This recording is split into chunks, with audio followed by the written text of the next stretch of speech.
past all the pain that you're going through. It won't last if you move how you wanna move. Get lost in the work that you gotta do to be someone better. You can grow into something new.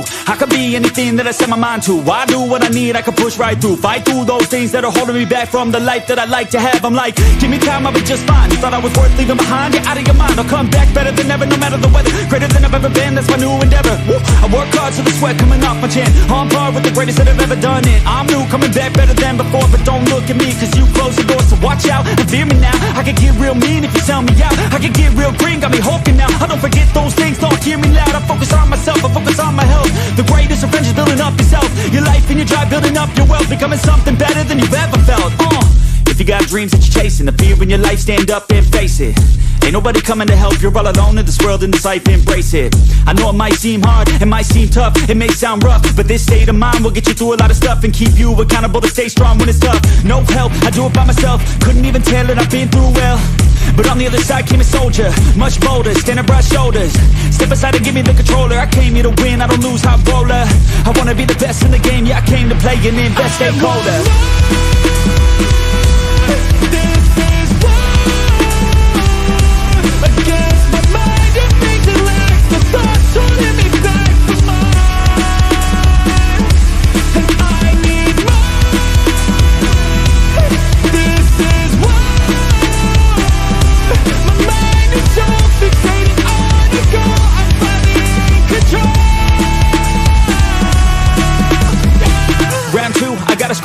No matter how I do feel, I still gotta prove that I'm better. I never say never, I work all alone, I don't work together. I got big moves and they coming soon. I'ma be a tycoon in the boardroom. Everything is fine-tuned, got no excuse. Coming back like new anytime I move.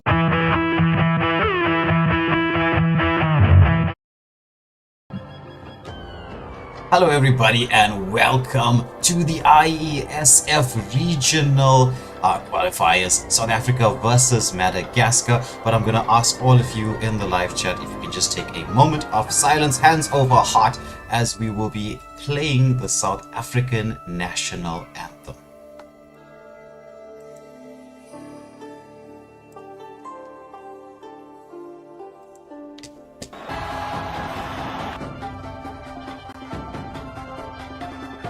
Gonna be roaring into your screens and phones and whatever else you're watching on at home. This is South Africa, this is Madagascar, as our national anthem leads us into this first game. It's going to be an absolute cracker. But let me introduce the panel to you really quickly. We have Lotus, Shroomzy, Skarpskenkel, Seppi, and Johan. Johan is here, all from representing MSSA, who is, so we're so happy to be working with them. They've brought us this particular tournament. They've got South Africa into the mix in the IESF regionals. So if South Africa wins here, I want you to know how much is on the line, how much you're going to need your support for the South African team right now, because if South Africa wins this particular match, they're going on to the grand stage, to the World Cup, basically, of Mobile Legends. So they're going to be facing all of the big boys from Northern Africa, Europe. It's going to be an absolute cracker. So our love support is with the South African team right now, because we are representing MSSA and we are the official South African streamers. So but to the panel, ladies and gentlemen, how are you this fine evening? I just woke up, so I am very excited to be here. But I'm gonna need maybe about 2 minutes to boot my system. All right, don't worry, Rika. We will give you that energy that you need. Just feed off of our organs, bro, and you will be sorted. But yeah super excited. Yeah, you're used to feeding, aren't you? This guy. Listen, I got jinxed by you. I received your curse. But nonetheless, I'm super excited of this matchup. It is Team South Africa up against Madagascar. We have featured, the team from Madagascar quite oftenly on our channel. So, it's a lot of actually content on this team. So you would know them. And, we are definitely going to be set with a cracker of a match. But yeah, super excited. I think out of all the groups and out of all the teams, especially if we're looking at Group C and Group D, Madagascar is pretty much the one of the teams that could give Team South Africa a run for their money. But look, I'm not counting our boys out. They definitely got this. Oh, into the drafting phase.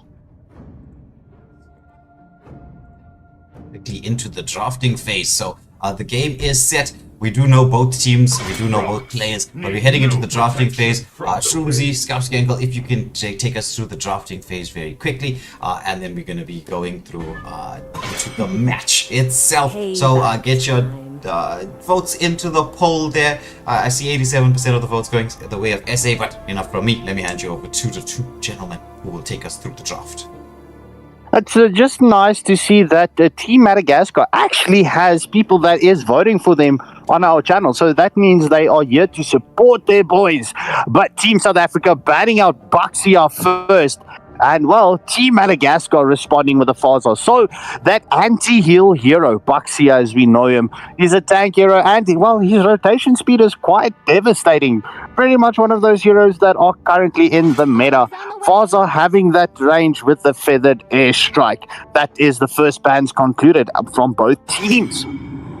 I mean, solid bans, and the Baxia, I'm loving to see that Uranus ban, because banning out the Baxia definitely shows the contention for the Uranus. So both Baxia and Uranus currently is looking at 100% contention pool in the pro scene. So I mean, they met up for a reason, and one counters the other very well. And we did see Team South Africa feature that Uranus last night and had a devastating impact on that match. Loving the respect bans coming out, and that Matilda, also a very good ban. I mean, she has the ability to just drag any one of her teammates into the backline, escapability, using that guiding winds just to pop shields, give health, and I mean, crazy ban so far. Yeah, as we do see Team South Africa thereby responds by banning out Kimmy.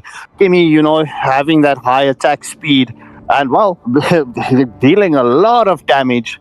And yeah, magic damage. So, you know, Kimmy is one of those heroes that you can play in the gold lane or in the mid lane. We have seen her previously in the jungle.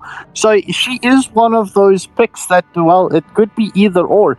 So good ban coming in from Team South Africa, just removing it from the arsenal of Madagascar. Just waiting on Smurf to bring in, well, the final ban in the phase 1 ban in this first matchup in a best of 5 series. Bro, best of 5, that is already a massive content we are looking forward to. A 1-1 also getting banned out from a side of Madagascar. So, bro, I'm loving this bans, respect bans all the way through and through from both teams. And this is how you know teams are looking at each other on an equal footing, is if there's respect bans coming out both ways. And IESF was left open, and we did see Lindo feature that IESF, so a very, very great first pick. I would like to see maybe a Kalia being picked up from Madagascar just to counter that escapability of the flexi IESF. Yeah, I mean, well, as you mentioned it, there we do see Spectre picking up Kalia and Sissy with the response. Well, the follow pick. I mean, IESF and Kalia, very good first picks, both heroes being left open. So very curious to see how they are going to combine with the rest of the teams. Will we see those in the combos coming in?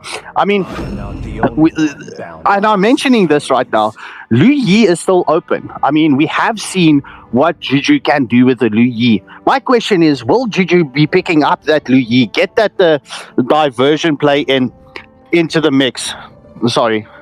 It can work, but I wanted to say, just as they'd say, that Badang is not a bad pick.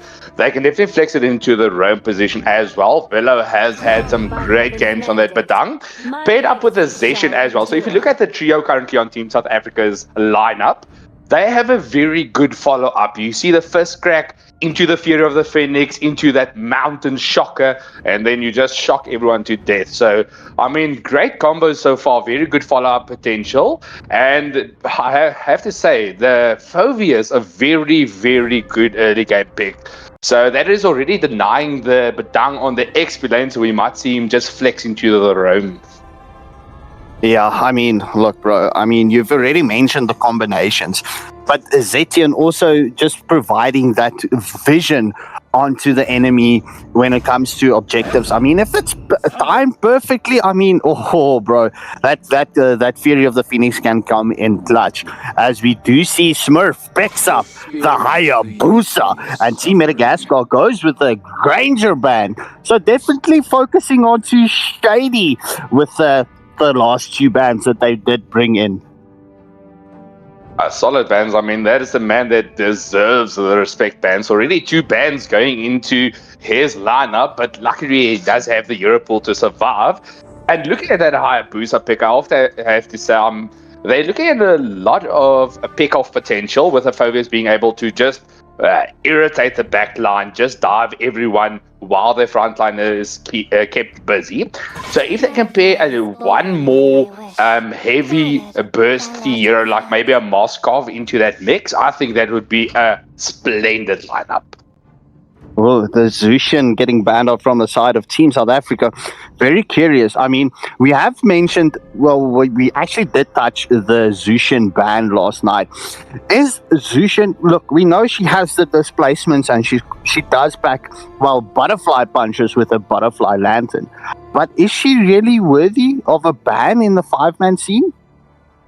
Bro, I would definitely say that. I mean, Zushin is the most irritating mage possible, and the reason that she's so good is she has the ability to flex from damage up until sustain. You can even build a Guardian helmet on that Zushin and still be irritating and annoying as hell. So a very good flex pick, and Zushin also being one of the heroes that can deal a lot with the backline of the side of Team South Africa as well.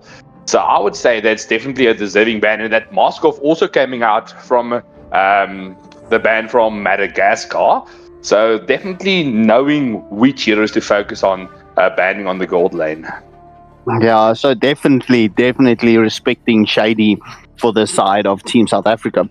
It's just sad that the South African captain, Shady, doesn't get to feature, well, pretty much his main lineup. But Team South Africa responds with the Kadita ban. iDestiny not waiting, showing us, well, a couple of options here.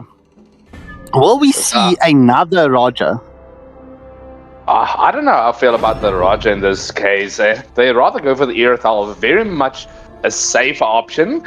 But batting out the Granger, picking up the Irithal is a very weird combo. But I mean, you don't want a good Granger can outplay a good Irithal if they are well traversed in the mechanical skills, as you know Shady has. So that Irithal is, as I said previously, they needed a heavy burst attack speed, crit marksman maybe. So I think that was a very good addition to their lineup. Ooh. I'm currently looking at this.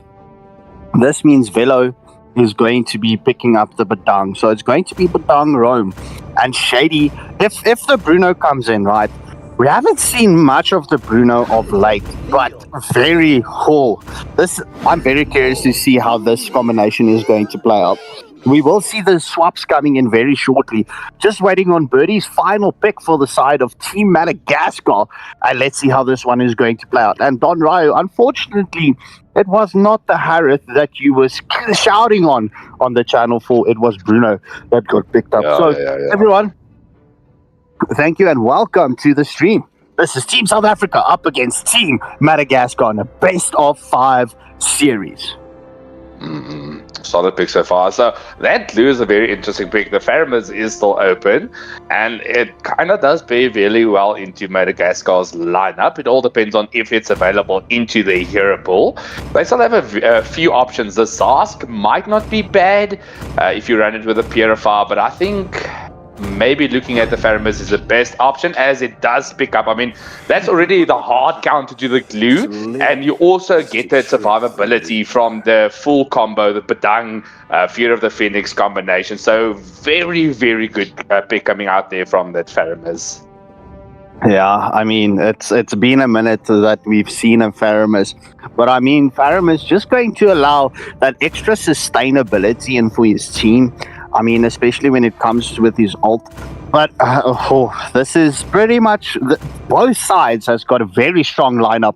So, ladies and gentlemen, please hit that like, share, and subscribe button. We are jumping into the first match of the evening in this best of 5 series. I will be handing over to Waylander and Rika as they will be taking you through the blow-by-blow action. Let's go.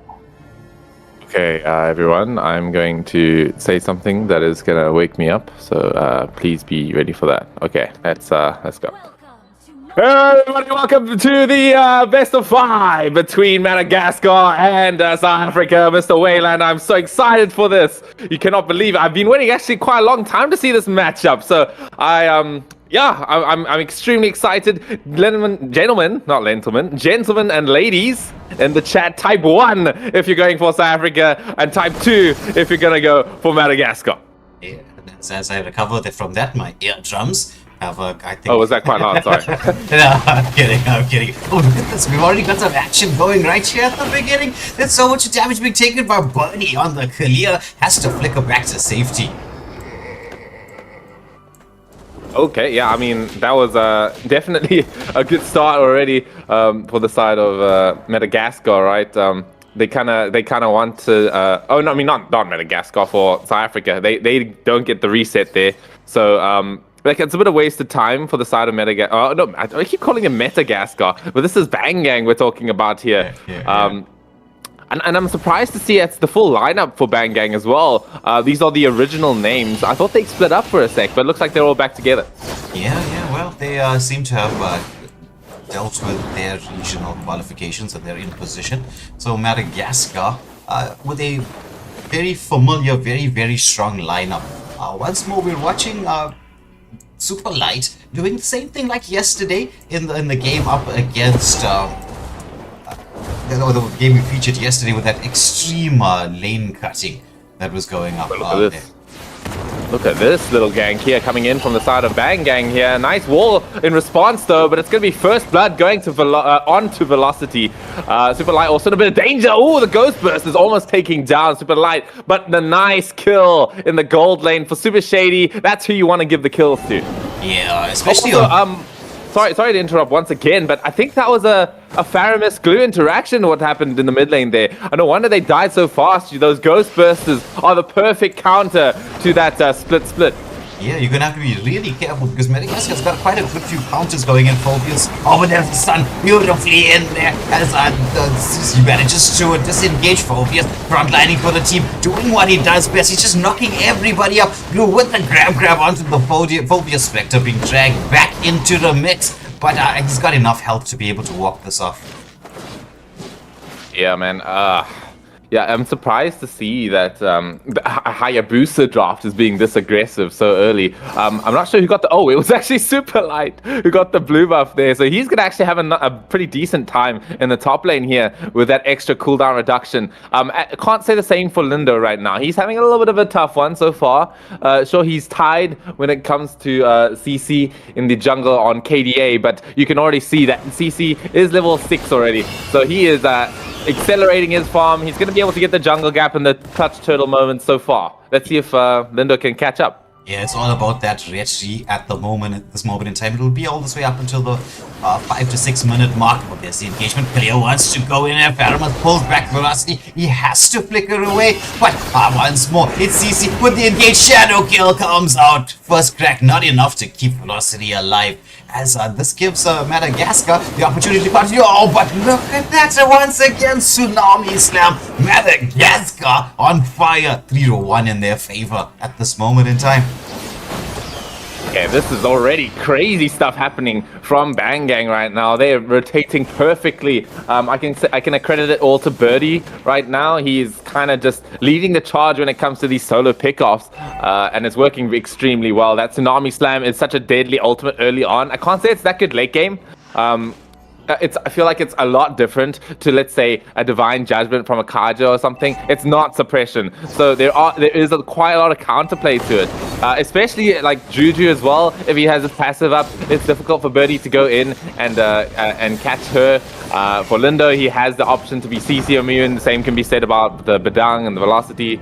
So they need to be a bit careful about it. I definitely think Bangang are on a timer here. We are seeing the Mountain Shocker coming through. There's the Netherrealm actually popped from Smurf. So that's a teamfight ability taken away. This could be go time for the side of South Africa. Although it's against the Hayabusa who's got that quad shadow. Yeah, that mobility from him is absolutely crazy. So as things stand, I think Team SA, they're going to go for these smaller pick-off style moments in time. They just got to get their farm game going, because once you get the Bruno and the YSS online, there's going to be a potential to get this game changed. But the counter drafting coming in from the side of Madagascar, this is what's putting them in a decent position. Yeah, they are in a definitely decent position here. The Goldie doesn't say too much. Oh, did he steal the red there? I think he did. No, you got it. Oh, okay. Yeah. Okay, yeah, it's a bit difficult to see the red buff underneath the YSS with his Mountain Shocker on, but yeah, I can see it there. That was quite close. I feel like if CC got that red buff, it was looking pretty bad. Maybe he would have even reached level 9. Oh, excuse me. I think he is level 9 right now on this Hayabusa. Lindo needs to be a bit careful. Quad Shadow has been committed with the Shadow Kill. Amazing stuff coming in from this Hayabusa. Hayabusa is absolutely farmed right now. They want to chase down Shady, but you gotta be careful. Juju is in the mix there. He's gonna get engaged upon by the Phobias. Phobias doing the front line for the team, but there's Glue into the mix. However, Bruno is dishing out the damage. Phobias popping the ultimate. Oh, but the Netherrealm into the Fury of the Phoenix. Grab is onto the Phobias. Clear trying to get everybody up, but Velocity comes in with the first crack stun. As Team South Africa, they turn this around. They're continuing with the engagement. They take down 2. It's a 2-for-0 exchange. Hayabusa trying to force him away, but look at this from Velocity once more. The flicker, second skill, stunning up Destiny, and it's a Destiny to go back to the base. 3-for-0 exchange going the way of Team SA. Wow, amazing team fight right there. Both teams brought the whole 5 people there, right? They brought everybody to that fight. But yeah, Equilibrium, or should I say South Africa, did come out on top when it came to that. I think that was all accredited to just like the nice kiting from Shady, right? He managed to kite down, made CC overextend for the kill on him, and CC led the charge into a bad position for his team. So that allowed the third and final Ironhide of the game, or Triple as we formerly know it, to be taken by Team SA, and to then swing the gold lead, which was not in their favor, into their favor right now. Slender favor, but a favor nonetheless. Yeah. As we are going to see, yeah, the Lord will be spawning out in 100 seconds, so that's going to be interesting to watch. Oh no, Super Shady in a bit of danger here. We've got a 4-man rotation from the side of Madagascar. That's 4v4. I don't think there's going to be anything too hectic happening just yet. Although, there's the conceal. Never mind. We are looking at Super Light getting gone on here with the Faramis in position. They could use those Ghost Bursters with that Tsunami Slam. But the grab, it comes down onto the right target, I'm pretty sure there. But there it is. There's the Netherrealm. It's going to protect the side of Madagascar just for now. Spectre pops the flicker, just barely makes it out of that one. Fury of the Phoenix will clip him. No, it won't. Oh my goodness, that was a beautiful counter engagement from the side of Team South Africa. They managed to really start to swing this game in their favor. I mean, from the early part of the game, it wasn't looking too good. Right now, they've got the ability to put pressure here on the mid lane. Though not the best heroes at melting down a turret, as we should expect Madagascar to do the defense. There is the solo kill for CC onto Lindo, just showing again how there is a bit of a jungle gap this game. I'm not saying that in the way that, oh, it's the player gap or whatever. I'm saying what I'm seeing right now is I'm seeing a level 12 Hayabusa against a level 10 YSS. That is the gap I'm referring to. So I'm not flaming Lindo. No, we understand. Oh, Velocity went in there with the second skill and the flicker baited out. So that means no flicker available for the Badang as we head into the first roar of the game, or the first lord of the game, and first turret being secured here by the side of Team Madagascar. Team SA, although they have this center goalie, oh, there's a Fury of the Phoenix as the initiation. The stuns coming out here onto the Glue, but he's doing his best to frontline. Oh, once more, Hayabusa, he gets the shadow kill out. He takes out the Zetian. So Juju MC sent back to the base here. This is going to give Madagascar the opportunity to take this roar fairly easily, but with Lindo in the mix here, you think he's going to get the steal going? Well, we'll have to just see. It could be possible with the amount of team fight that South Africa has. They take down CC. That's a great start for South Africa so far. But Super Light is the next to fall, unfortunately. Retri all the way onto Lindo here. He gets the Retri. Lord coming onto the side of Team SA. Super Shady being captain, fantastic indeed, leading from the front here. He's the one dishing out the damage. Look at this, onto the Paramus. The bowback comes in underneath the turret, but Shady's just dishing out the damage here on the Bruno. He's the one making sure that from that the not so grand early start of the game, Team South Africa is getting back into it. It's all the plays coming through Super Shady right now. If you saw, but Smoke got taken down by Juju right there, so that was a pretty nice kill. Taking down a Faramus is very important, especially when he's not died a lot in the match, because he gets that scaling, he gets more magic power the more orbs he collects, right? Yes. And he loses about quite a significant amount when he dies, converting them all into his respawn time. You can see it was like, what, 1 or 2 second respawn time there. So he's available for this next fight, just with less magic damage. Yeah, just with less magic damage. The thing is, that particular pick from him to deal with the crew could have caused a huge amount of problems for the side of Team SA. But you notice the space that they're giving themselves when it comes to, oh, there's the engagement here. What a flicker play coming in from Budang as Lindo secures the kill onto the very, very deadly Hayabusa. Look at the game right now. I mean, they're at tier 3 towers, inhibited turrets at this point, at like this, earlier, just like maybe like 3 minutes ago, we were looking at Team SA on equal footing, but now they sort of have the advantage. And especially since it's like a 4,000 goal lead. Yeah. A 4,000 gold lead is a huge one. Well, it's just close to about 4,000. The conceal play coming out from the side of Team Madagascar. They're gonna have to reset in terms of their strategy right now, because they went in there trying to use their counter drafting, but South Africa splitting up reasonably well, engaging at just the right time, waiting for certain skills to be used and baited out before they go fully in, and that's allowing them to come out on top in these team fights. Yeah, I think it's all on to Destiny. That's what their strategy is. Irithel is a pretty good late game marksman, right? She's very good late game marksman. You could say the same about the side of South Africa. They do have the YSS and the Bruno to work with. Bruno, not the prime example of hyper carry, right? That's the title goes to like a Leslie or even an Irithel, right? In this situation, so.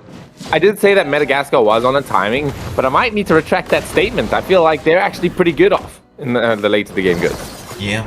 They're going to try to contest this. Team South Africa does have the positional advantage around the second row, but you're right, their late game scaling is pretty decent. Once more Phobius into the mix. There's a tsunami slam. They drag the glue back. The fury of the Phoenix comes up, but the Nether Realm is in there. Glue's gonna get taken down. Hayabusa shadow kill onto 2, but does he have the mobility to escape? Yes, he does. So with that reset, everybody is so low, forcing Team South Africa back. But Bruno, which is Super Shady, he's there in the mix. He's gonna get engaged upon by the Phobius. Does have to dash away to reposition himself. A little bit of poke damage in there. Phobius is so low as Bhutan goes and he's trying to engage onto the Hayabusa, but he's gonna get knocked up himself. Oh my goodness. But buddy, he's taken down there by the Bruno. Super Shady trying to get something done, but it's gonna be the Raw going the way of Team Madagascar. Will they be able to translate this into anything though in terms of getting map control onto their side? It was a 1-for-1 exchange overall. Actually 1-for-2, I would say, for the Glue and Padang for the Kalia. I think that this should translate into map advantage. This is I believe this is a past 12-minute Lord, so it's going to be quite tanky and it's going to do quite a lot of damage to towers. And you can see that already the side of Team Madagascar are ready and available to sort of back it up. Interesting that you pull up the items here. We're looking at a fleeting time coming in from Kalia. Don't think I've seen that one before. That's quite interesting. The Kalia as well has been just absolutely pummeling in those heals, sustaining that Lord fight beautifully. We are looking at the Shadow Kill coming out, but there's the Winter Crown from Juju MC with the Fury of the Phoenix follow-up. But there it is, the Tsunami Slam coming down, dropping them up, picking them up. There's the Nether Realm as well, the back there engagement. A beautiful initiation coming in from the team of Team Madagascar. This might even be a middle tower in the maybe in a minute or so. But Super Shady, he's out of position a little bit. Okay. They didn't have enough people to chase him there. I believe that tower right there, that bottom inhibitor, is like one of the most dangerous towers to defend. I feel like it's a really bad position for a team to sort of be in. Yeah, there's just too many ways to get engaged upon if you're trying to defend this particular tower.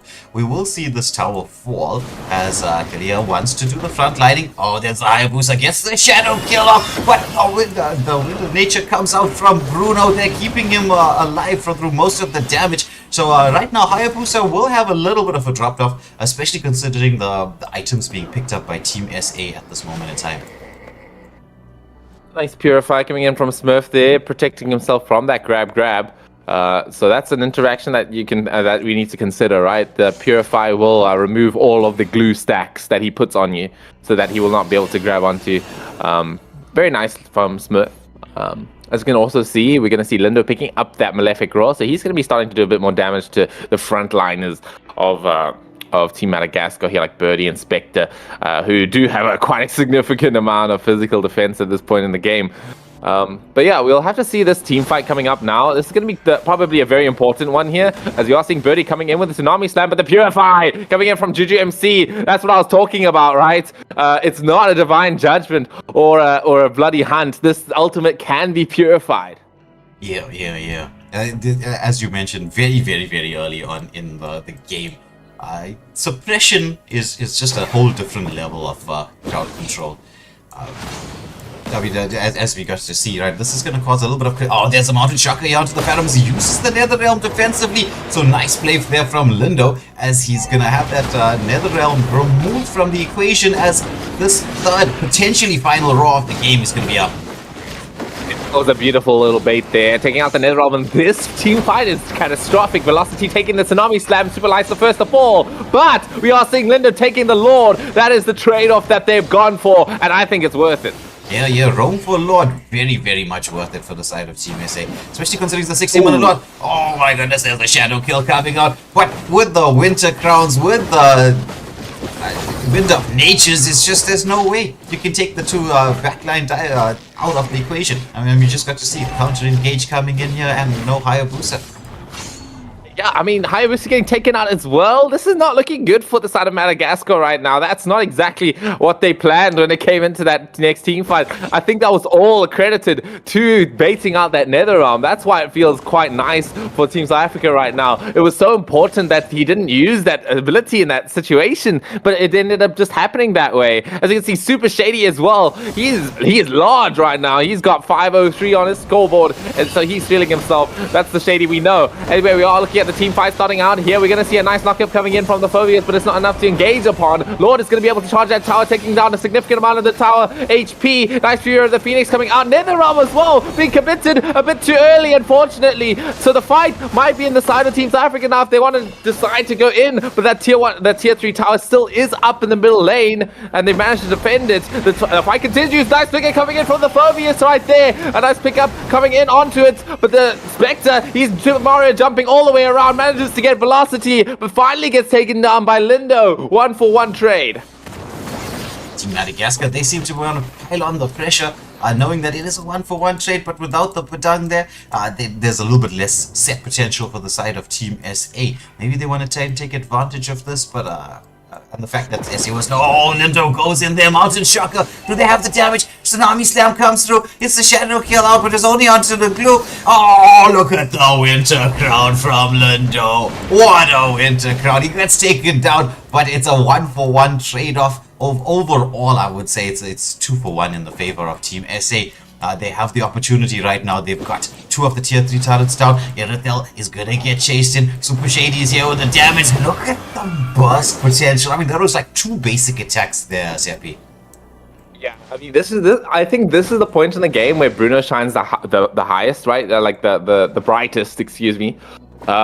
It's when, you know, you've got all your items, you've managed to hit your timing. Oh, excuse me, give me a second while the initiation happens. There we go. That's a nice netherrealm coming in from the side of Madagascar here. Spectre, he's quite a tanky boy. He's doing so much damage right there, defending the tower with his boy.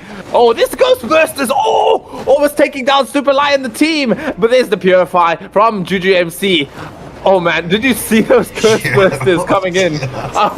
Like a nuclear bomb just dropped on them. Oh, not even one, like several all at once. It's just so much damage. This is the beyond 18 minute, right? So this is the 18-minute Raw as Team Madagascar are starting it up. Team SA, they're gonna have to try to reposition. The dance will begin, but the waves could force Madagascar. So if South Africa just slows this down, allows the waves to force Madagascar away, there could be an option here. But there's no netherrealm as we see the engagement. Oh, Velocity is taken down, but the Fury of the Phoenix, beautiful counter engage that grew into the back, and there's the netherrealm up and running once more as Madagascar, they're continuing in this fight. It's going to be both junglers quite a bit low, but Immortality being picked up by CC there. Clear has to back off from that Bruno damage. You can see the glue being a menace on the backlines there. Needs to be very careful with that second skill usage. Giving all your glulings like an option to be alive is really dangerous. We're seeing the Winter Crown on Juju just dodging Destiny's damage right there.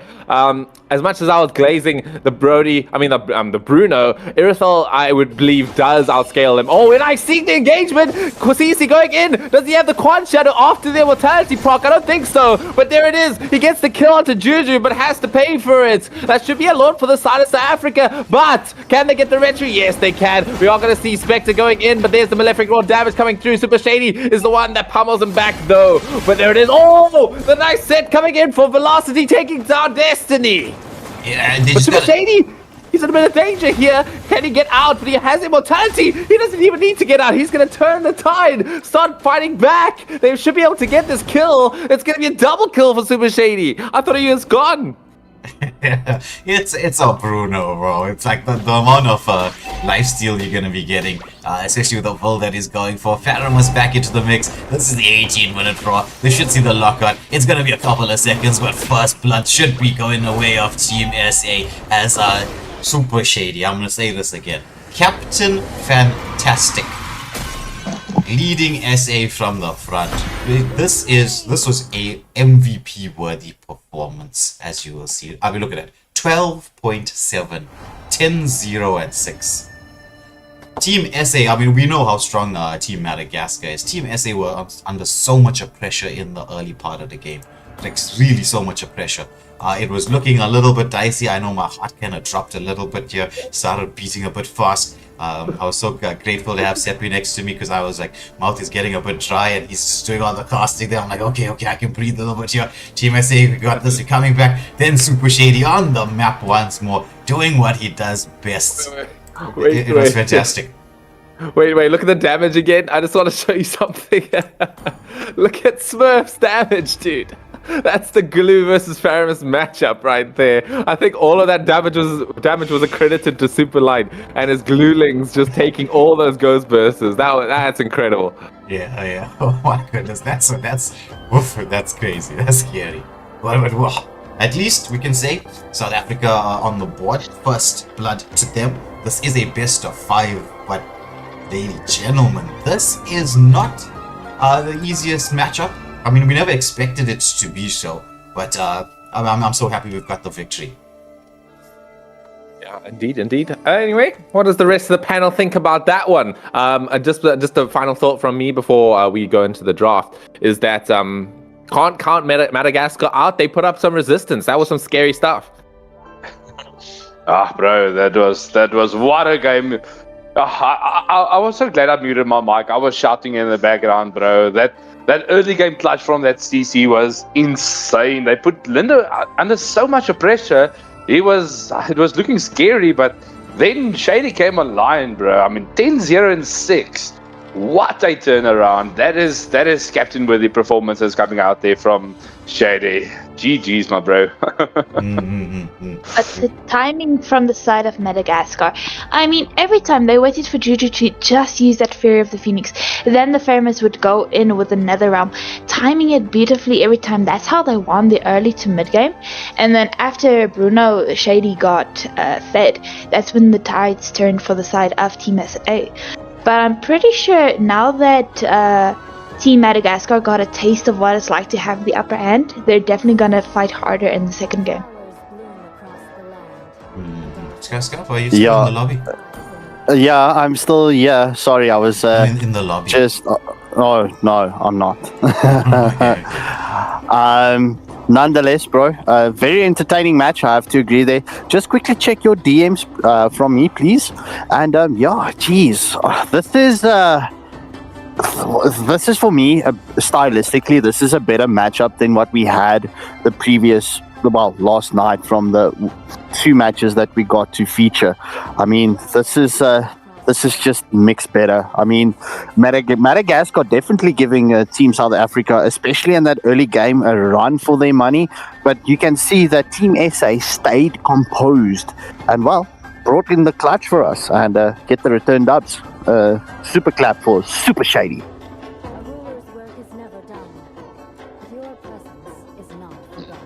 I mean, solid performance. But my question is, so this was a clutch game, but I want to hear Master Johan's opinion about this game, bro. He's the number 1 SA glazer out there. Well, I'd say it's the Mobile Legends we all want to watch. It's a lot more entertaining than what we saw last night after that one-sided defeat of Namibia, and then Congo too scared to even show up. So this is a whole lot better than what we had yesterday. I've been talking in the chat as well during the gameplay, and it just seems like everyone's very hyped up for this entire best of 5 series.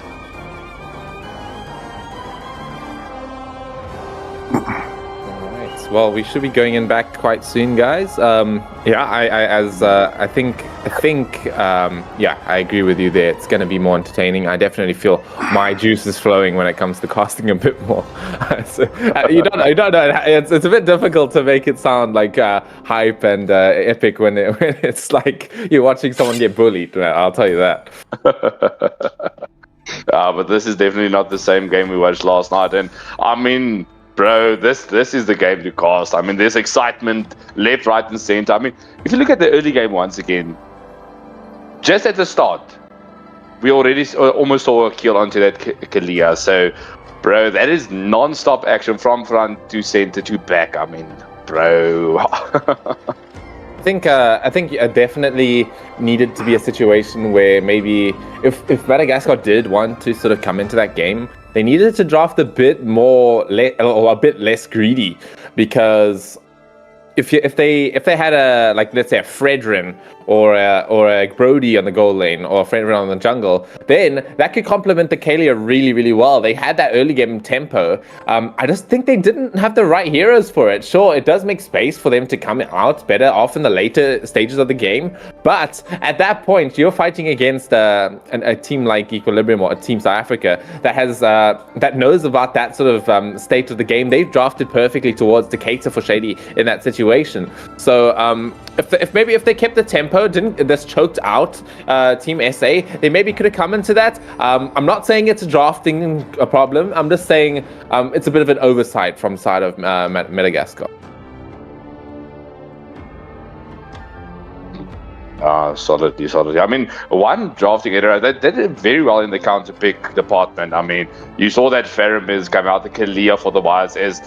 But, yeah, bro, the positioning of that YSS was solid. I mean, I didn't see one Tsunami Slam onto him because he was staying safe most of the times, and he had that immunity on that first kill that he used clutch. So that's a mistake a lot of YSS players make, is using the dash way too early and then you get caught out. But, bro, Linda was clutch on that immunities. And along with that Badang said that on the late game, just forcing everyone back, so following up by Shady, bro, that is clutch teamwork potential. But he can't count out Madagascar yet. I mean, Birdie, CC, bro, these are great, solid players. If anyone's going to beat Team South Africa, it's going to be them. But not this time, brah. The boys got it. That was quite an impressive performance there by Lindo, especially considering the amount of early game pressure he was under. The way Madagascar started off the game, like I said in the beginning, I had my heart in my hands for a moment there, because they had the potential to end up in kind of a snowball situation if they took that and it translated. But the moment Shady got that solo kill on the gold lane, you got the feeling that the moment the game was going to change, and then the discipline being shown from the team as a whole, as they just brought everything back to equilibrium, and then onto our side as well. So it was a very, very good overall team performance. But I will say, once again, can't say it enough, right? Led from the front there by the captain. How often would you see a Bruno into the lineup that you're getting to deal with, especially with like a Hayabusa pick in the mix, the Kalia with those tsunami slams, 10, 0, and 6. I mean, that's crazy. Yeah, his positioning was absolutely crazy that game. I was watching, there was a specific Lord fight where his team just got sort of bruised out. His team was just like low HP on the side of the SA. They had to get back from the Lord just because it was a bit dangerous. But Shady, he was coming around from the left side bush, and he was just like, oh, okay, I'm in position here. They can't divert from the attention from the Lord to come and get me, so I can hold my ground against these 2 or 3 people that are trying to zone me out. And he just fought them, like just no fear in the world, and they couldn't do anything about it. Yeah. I mean, especially when you got that kind of map awareness, you notice that certain skills have been used up already. You know what, as a particular hero, what's the danger to you? I mean, in that situation, what were you looking at as your real dangers? It's going to be Phoveus engaging onto you, but Phoveus was already quite low. At the same time, you're looking at Kalia with that tsunami slam. If she's used that up, you're a Bruno. You don't really need to worry about too much of anything, or anybody really trying to out-damage you, as long as there's no crowd control. The moment you're going to get CC'd up, that's your problem. Because when it comes to a straight out, let me say it like this, man fight, it's going to be Bruno, or Super Shady in this case, that comes out on top. Indeed. But one thing that was also beautiful from the side of Team SA was the use of the Winter Crowns and Immortalities, switching between the items. I mean, they were just about to die, like Juju getting chased by that Aerithal, and just when he was at a certain level of health, he tapped the Winter Crown and she walked away. Then he got out. Mm-hmm. Yeah, that Winter Crown and the Wind of Natures, the item usage from Juju and Shady, well, the Wind of Natures are a given, right? But from Juju specifically, the Winter Crown saved him a multitude of times. Like I think I counted like 3 or 4 in a late game situation, which is crazy, right? This item usually works once, and then the enemy knows about it, and then they have a play around it. But no, it saved him like solidly for 3 or 4 times. Yeah. It's Even why on Window. it's why I say there's a drop off in Hayabusa in the 5-man system. I mean, the moment you're heading towards, like as we saw, this game went into the 20-minute timing, right? The moment you get towards the late game, heroes, not enough heroes will have the items to counter you, because Hayabusa is countered by items. If you look at his first skill damage, yes. His second skill with that mobility, the quad shadow, is just fantastic. Where he really comes into the fore is with his ultimate, and if you can counter his ultimate, that's it for him. We were having discussions earlier on about using Flicker to counter the Hayabusa ultimate. So for those of you tuning in and you want to know about how you use Flicker to counter the Hayabusa ultimate, the moment he hits Shadow Kill, just flicker in the direction in which you're walking into, and it cancels his ultimate immediately. So there are lots of counters to that. So Hayabusa, still meta, still very, very strong, but you gotta be careful in your timing as to how you and when you go in. You don't just go in full combination or guns are blazing.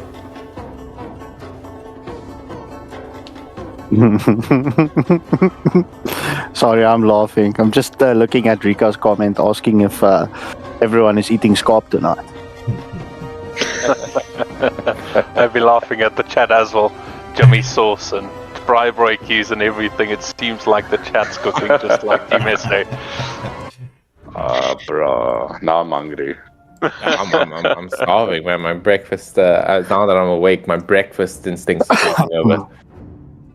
Right, but we're gonna head into the drafting phase right now. Lotus, Seppi, if you could take us through the draft. Skapskenkel and Shumzi, do the casting for us. Sure thing, Mr. Way. Game 2, Lotus. We're going to see Super Shady and the gang on to the second pick this time. But for the team of Madagascar, it is going to be first pick. I'm surprised to see a few heroes not coming through onto the draft, personally. I can name a few, like the Arloth, the YZ, the Lapu Lapu. Like, I'm really surprised that these heroes aren't being picked up. Maybe these teams know something we don't. I do believe you're right, but when you mentioned that they get second pick, a lot of people call that the second pick, but I think it's actually much better than first pick at times because it's actually last pick. If you can have the last pick, you can have either your roamer or jungler take it, then make sure that you can counter the majority of the enemy team instead of just one hero. Yeah. That's very, very true. I know I've had a bit of experience when I'm playing with my 5-man team. My roam all of a sudden once is telling us, guys, I want last pick. And then you're like, oh, well, isn't Roam meant to pick a bit earlier? No. He proved to me that Roam last pick is very strong, as you said. Let's say they don't have that much CC, they don't have that much mobility. Then that's when you shove up the Tig, right? You go for that Tigreal pick, the Atlas sort of picks. Maybe not Atlas. Atlas kind of washed hero right now. But yeah, so Roam pick's definitely valuable. We're already seeing a Matilda and 1-1 banned out. These are extremely high mobility heroes. Maybe there's a theme going on, but probably not.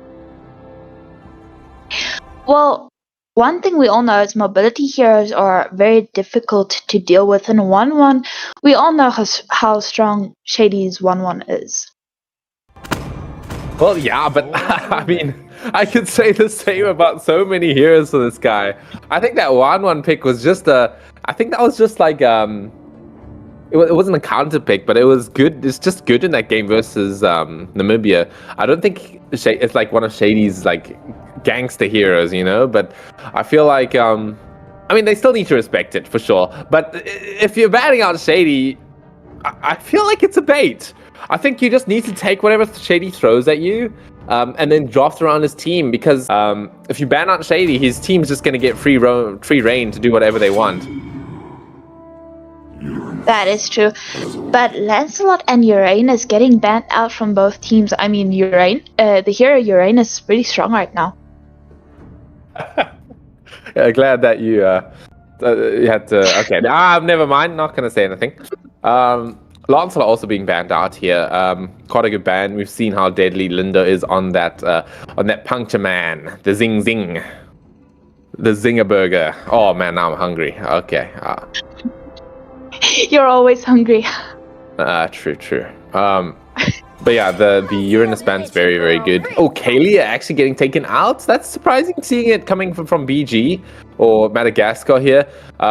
They were making very good use out of it. Birdie was doing some crazy early plays with this hero. I guess they don't want to first pick it, so that means that they want to take it out because it could easily be a first pick coming in from Velocity there over at South African side. Again, I'm seeing no XP laner bans, man. We're definitely gonna see some, either an Arlot, a YZ, or a Lapu Lapu coming in. That's a given. That's gonna definitely happen. Well, both teams don't seem to be focused on the XP lane that much. I think most of them are focused on the gold lane, especially with EQ having Shady, and Shady is just such a clutch gold laner. But Farsa also getting banned. Farsa, as Waylander likes to say it, is one of the best mages, if not the best mage right now. Yeah, I think I agree with a lot of what Waylander says about it. It's got the rotation, it's got the team fight, it's got the pick off. It's a whole package. That compared to like a Xavier, right, who does everything she does except just doesn't have the mobility. Well, it sometimes does. Depends if you can position your circle on the floor properly. But we are seeing the is this going to be a jungle Bashia? That's going to be interesting. It's been a while since I saw Bashia, but Basha is actually a pretty strong and underrated hero in our Southern African server. Ooh, okay. I'm liking this coming in from this side of South Africa so far. I think the YSS Kimmy is quite strong. The Kimmy mid, I've been the Kimmy mid for the hater for the longest time. I feel like it just doesn't work out in this lane at all. But Shady has told me, I was in voice chat with Shady, and he told me that Kimmy mid, what are you talking about? Are you stupid, Rika? This hero is very good in the middle lane. It's meta, people using it in the Indonesian and Philippine side.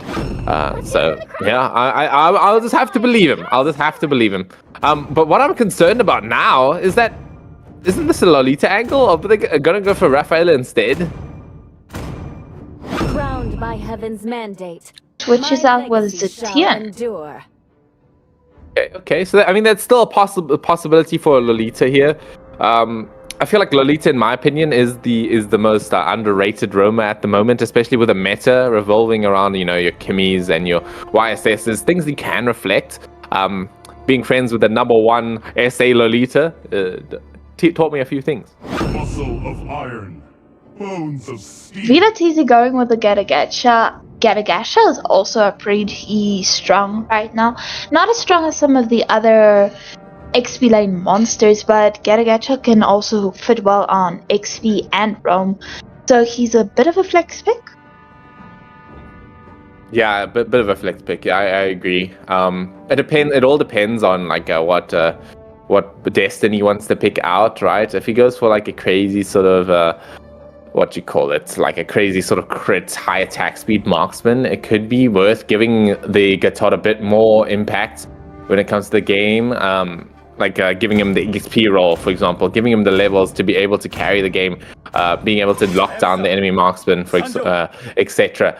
They do take down the high booster here when it comes to the draft. They do need to respect it a bit, sure. They managed to counter it last game, but that was just by the skin of their teeth. He was really making plays, getting the solo kills onto Lindo as well, so they need to be quite careful with the hero, and they decided not to deal with it. I do agree with you there, because the amount of damage coming from that Hayabusa was also pretty crazy, especially when he locked on in that very early game, killing out several members or just taking them to too low health. Okay, looking at okay, there it is. They're gonna take out the Granger. I was thinking like leave the Granger in and just pick the Lolita. I mean, you're against a Kimmy, a YSS, and a Granger. Like, that's when you just slam Lolita and render all of those heroes completely useless. Again, I think it's a mistake banning Shady out. I think that's not the way you play against him. I think you need to draft around the team. It's difficult again as well, right? Because the team, that's what makes Team Equilibrium so strong. I'm referring to Equilibrium here, not South Africa, is because all of their heroes, all of their players have such wide hero pools, and they play all of those heroes really, really well. So I don't blame Madagascar for being a bit stuck in the mud here, a bit about what they should ban. True. So, if you say not focusing on marksman banning, what would you suggest should be in their banning phase, rather? Well, for example, I think YSS is a bit too strong currently in this meta. I think the YSS should not have gone through. I think maybe this Moskov ban was definitely well, if we're talking about second phase, I think the Moskov ban was it was a show of desperation there. I think that looks to me like they didn't know what to ban, so they just banned out one of Shady's heroes. The Granger, understandable, but early in the first phase here, I feel like the Kalia was a bit of a mistake when it came to bans. Oh, is it happening? Oh, please. Joy has been hit with a few nerfs. Reductions on damage to her passive and her second skill are a bit iffy.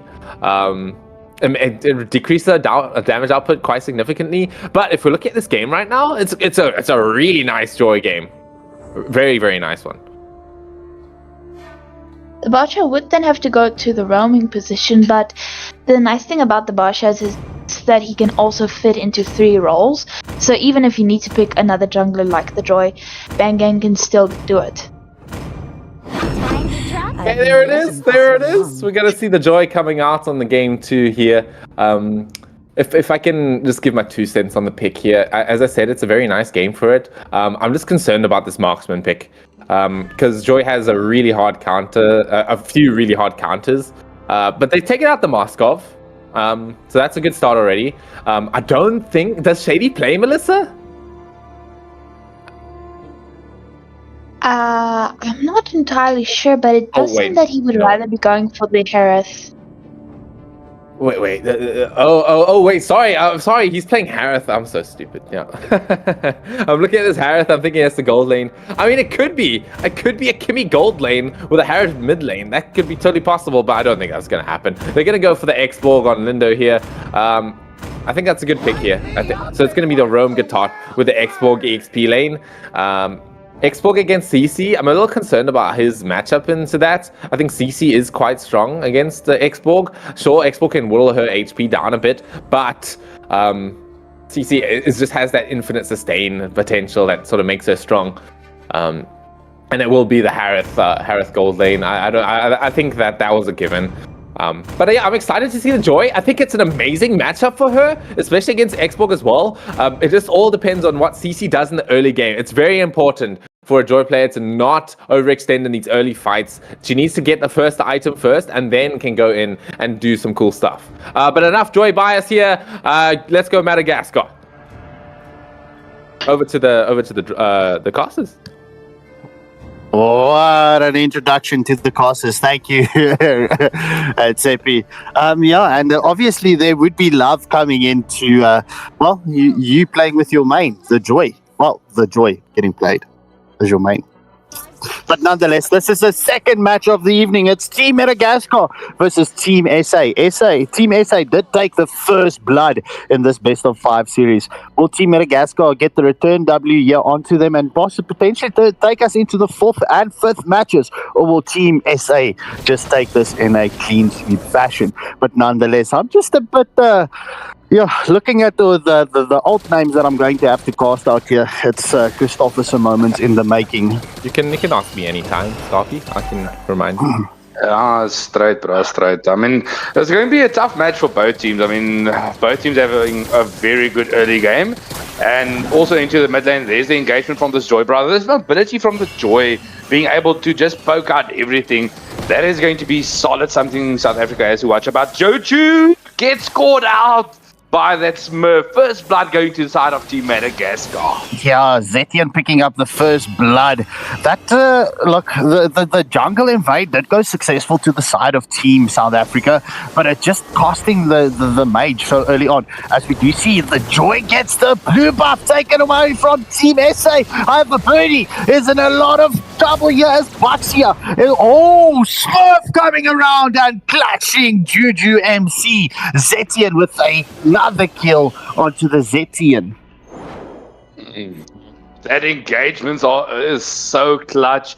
That Zetian moments, Juju definitely needs to step back a bit. There's a lot of knockback coming out there from the team of Madagascar. Something you definitely have to watch out for, but as soon as they get their power spike, there's going to be a lot of danger. Once again, Zetian, bro, onto Shady, but it gets torn up and Gacha, but the Lindo's in a lot of danger. Electro beats on point, gets taken now. There's a Fear of the Phoenix, standing up Shady. That's a 1 HP. It looks like they might want to go for that dive, but decide to go against it. Yeah, no, Super Shady with the Harris just escaping the clutches of Team Madagascar there. However, we do see the Super Light that start up the first Iron Hide of the match. The first turtle is up, but Joy is onto this turtle as the first turtle does go in favor of Team Madagascar. We do see another jungle invade as the engagement comes in from Baxia. He gets that jump on, but there's no Tortoise Potions into the mix. But Super Light does finish off the Baxia, and Kimmy gets a kill onto the Joy. So that's a 2-for-0 exchange in favor of Team SA. Yeah, bro, they did steal the red buff away from Lindo, so that's a little bit farm missing. But if they can get this YSS farmed up, that it will be a complete game changer in their hands. So, bro, once again, Juju's left on barely any HP. So they're doing a very good job controlling this mid lane. from the side of Madagascar, controlling Juju, keeping it under control and honest, but here they camp onto the bot lane as well. And bro, this is constant clashes coming out left, right, and center. Yeah, as we do see, Harris does use his ult, trying to, just get that speed up, but he does escape the clutches of Team Madagascar. Team Madagascar is coming for this wraparound play, as we do see Joy and Zetian is here into the mix as well. Will they be able to... Oh, the jump is onto YSS, but Joy, YSS, just unfortunate to jump under the tier 2 turret, but we do see Destiny onto Shady. The engagement is under the tier 1 turret. The mountain shocker off the mark, just unfortunate, but Joy with the electro beats under the turret. Juju NC taking a lot of damage here from Spectre, but we do see the traction pulse, and CC has been taken down, but make that a double kill coming in for the Kimmy. The last insanity was casted onto the Natalia. Oh, this Zaban forces from the Shady is coming in clutch so far. And this X-Borg rotation, bro, Super Light's rotations on the XP lane is one of the clutches I've ever seen. He's always there when his teams need him the most. And there's a taunt up to the Joy. Luckily, not enough damage as yet from Juju. And there's just Zetian doing what she does best, irritating the mage. Yeah, so Baxia just zoning out the mage at this point in stage, but we do see Team SA is onto the Sturtle. Who will go? YSS does get the clutch retry, but we do see the last insanity was popped. The Electro beats the take down the YSS. The Avatar of Guardian committed onto the CC, and CC was eliminated in that exchange. We do see that traction pulse coming through, and Joy has been eliminated. However, this is currently a 2-for-2 exchange, as Zetian is having a splendid time onto the Kemi. Kemi just unfortunately falling to the Zetian.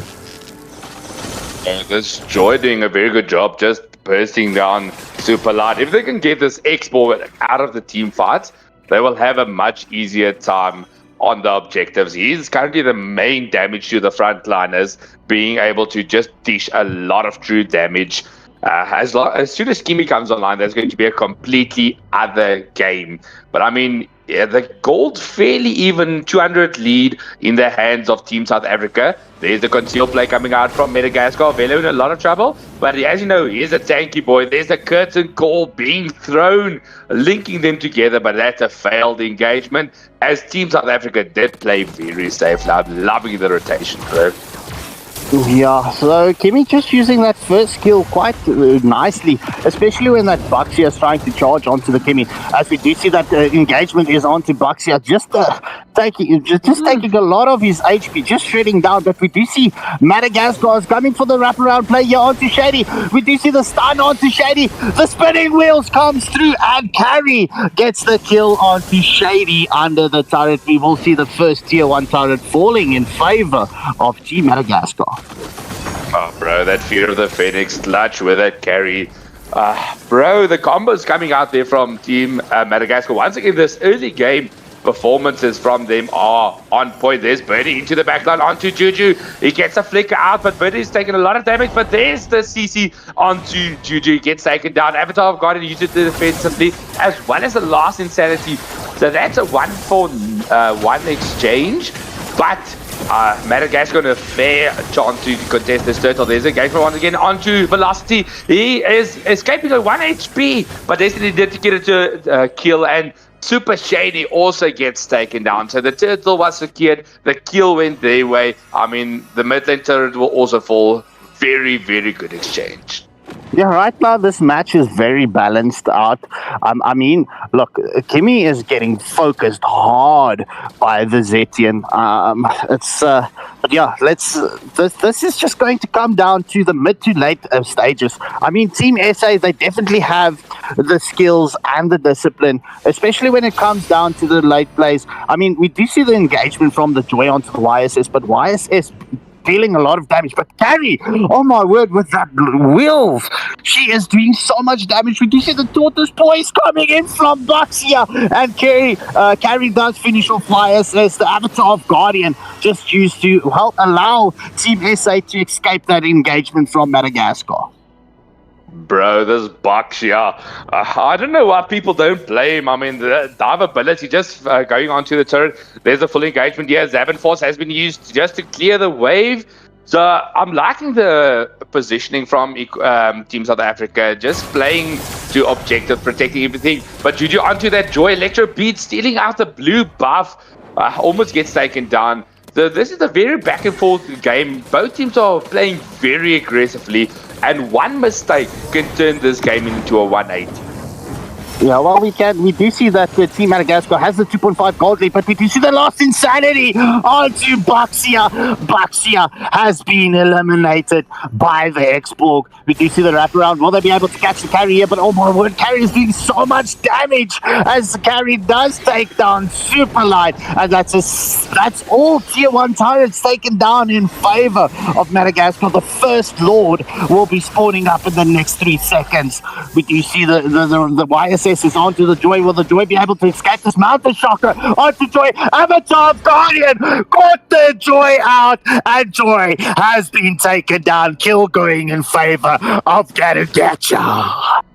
Oh, bro, but South Africa is a lot of danger here. This turret is 1 HP, and it's currently a 4v3. So if they can just stay safe in position, well, there's a track repulse from the Kimi, gets scored onto 2. There's the Fear of the Phoenix, a last insanity onto Birdie as well, and Birdie will get taken down. So this leaves South Africa in a very good position to take this uncontested. No jungler, no roamer. This will go the way of South Africa.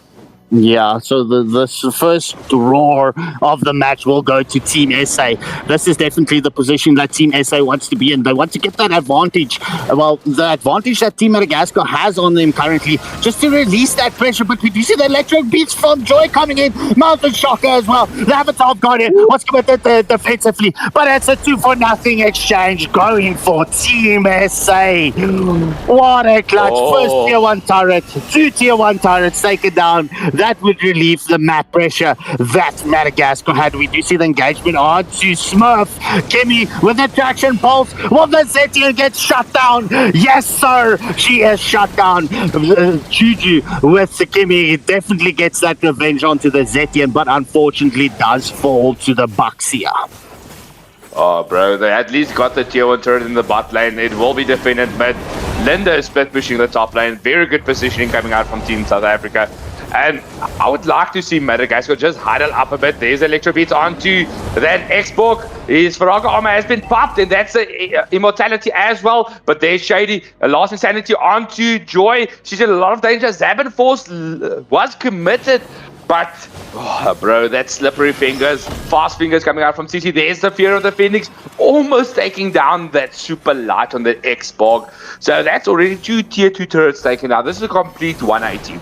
So I'm loving Madagascar's rotation in this early game, focusing a lot onto the enemy jungle, but they definitely need to follow up. There's a concealed play. Here's into the Mountain Shocker. Avatar of Guardian not landing, but once again, Birdie will be taken down on the Baxia. Yo, I mean, so Team SA definitely got the gold lead in favor of them. It's 2.7k. Oh my word, make that a full 3k gold lead in favor of Team SA. We do see the engagement on to Joy, but she is currently slippery. I mean, if Rico could cast right now, he would not be very happy with the Joy being 2, 4, and 4. But nonetheless, it is currently 4 kills advantage going to Team SA. And well, they have the map control. No tier 2 turrets is up. They do have that first gold shield popped in the mid lane.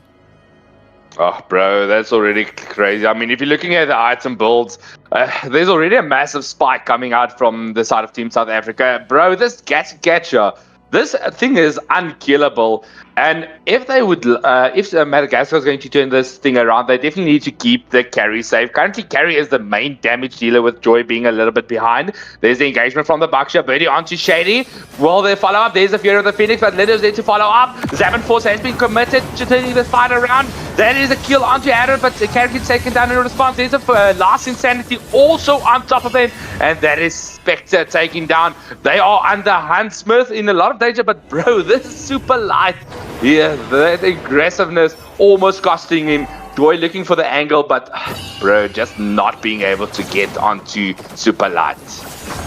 We do see that traction pulse coming in from Kimmy, but Joy is onto the Kimmy. We do see that kill going in favor of Kimmy, and oh my word, what a lag out. Killing spree for the IESF. That is a full team wipeout.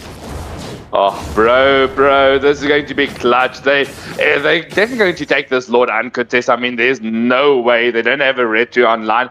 If they can maybe just zone out, get a pick off, that will work into their favor. But other than that, I don't see Madagascar having the ability to contest this otherwise. Yeah, so the second roar of the match does go in favor of Team SA. Team SA, they have the Mountain Shocker onto Carry, and Carry has been eliminated. Mega kill going to the YSS. Jungle invade onto the red buff. Team SA, they are on fire.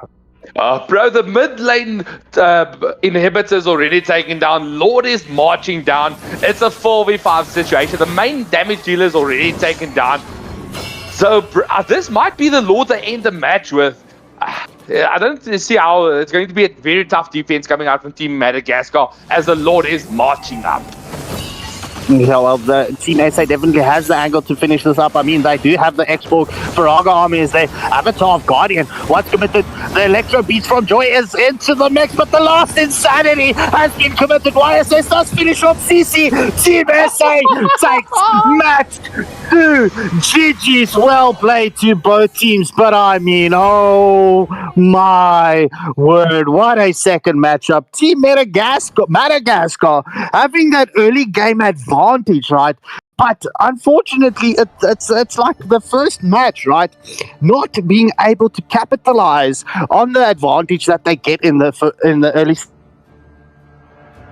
stages of the match, and it's just unfortunate to them. But I mean, a round of applause to Team SA. I mean, that was a massive pressure coming in from Team Madagascar, but Team SA just, you know what, saying, you know, this is our time to shine. This is our match, taking it currently 2-0. So we will be heading into that third match very shortly, and I'm going to hand it over to the panelists. What was your thoughts on that matches? And Rika, I'm so sorry about your Joy, bro. At times, what can you do? It's it was. I'll hold my sentiment that it was a good Joy game. It's just that they were so ready for it. They had the timings were a bit mismatched, and they were keeping Shady very, very safe from the CC on this Joy. Also, this guitar, man, but just going Radiant Armor first, and then just zoning out the Joy from anything that she can do was very, very good choice of play style against this kind of lineup. Definitely. But the part where they would, yeah. It was clutch plays. Velo being unkillable, that Radiant Armor surviving, and that Taunts came in clutch. And they kept they had a semi-triple marksman team. I know 2 of them are technically mages, but everyone has basic attack. So as soon as they got into position, got that advantage, they definitely had the ability to push a lot faster than the side of Team Madagascar. And I think that definitely played into their advantage, having 3 main mid to late game heroes coming online. But the part in the early game where Shady was tower dived so early, that was a bit crazy, and I was like, oh no. And then they managed to once again turn the entire game around. Yeah, no, it's crazy stuff. Crazy stuff coming in from South Africa. They did turn it around quite well. They Madagascar again. It was similar to the first game where they had a really good start, able to find angles to accelerate an early game advantage, and then just turn into things. But it just backfired at some point. You know, Shady came online. The Xborg as well. Shout out to that Xborg. Super Light played extremely well against that CC on the EXP lane as well. You can't count that out, the Xborg late game damage, especially against a hero like Bashir, right? Bashir will be annoying as hell in the early game, but when it comes to just scaling, coming in from Xborg % damage onto a tanky target, it was too much to deal with. Yeah, but Bashir is one of those heroes, right? It's just, I'm surprised he's not picked up a lot more. It did create a lot of chaos. I mean, if you're looking at the two matches so far, Madagascar having the early game, but I suppose even with this, there's positives to every negative. I mean, the fact that South Africa haven't won the early game in the first two games that we've watched is a little bit on the concerning side. However, they're showing what they have in the locker, the ability to come back from even that amount of pressure that's being placed in the early game. Because it's 2 games in a row that we've seen this. They went for that early jungle game pressure, and up against a Baxia, you don't really want to do that. Baxia, Zetian, and Ajoy, those are 2 heroes that if you go to put a little bit of pressure there, we saw Juju MC paying the price for that early game aggression with the first blood. I mean, Madagascar was sitting, 3-4-0 in the early part of the game. It was looking a bit scary for Team South Africa, but they have this in the locker, the ability to come back in these tough situations. So positives to every negative. However, in the third game, I'm hoping that we don't get to have those heart attack moments, right? I'm kind of old now. I need to go and look for where my heart pills are, so I don't want them to be putting us under some amount of pressure in the early game anymore. Yeah, I was quite sad to see the Joy get counter invaded and stuff. That was not so fun. But well done, South Africa. That's who we're here for. I could shed a tear. But don't worry, if Madagascar goes for Joy once again, and this will be third match, you know what they say, third time's the charm. True. Well, no, I'm not going to be rooting for a Madagascar if they don't pick the Joy again, though. So we'll have to see. You know, there's always one fish that needs to swim upstream, right? And I suppose it's Rika in this instance. Yeah, it could be something like that. Yeah. I definitely think with the tempo that the South African team is playing and the way that they have polished execution, especially when they have to do responsive rotations, it just looks like that's where their game really starts to come together against this Madagascar team. So it's been very interesting. I mean, these guys play above my level, way above my level. I'm barring glory, as you know, but with these guys at this level, that's kind of really where you see the difference between the teams, and I think that's coming through. Although Madagascar is getting the early game advantage on them.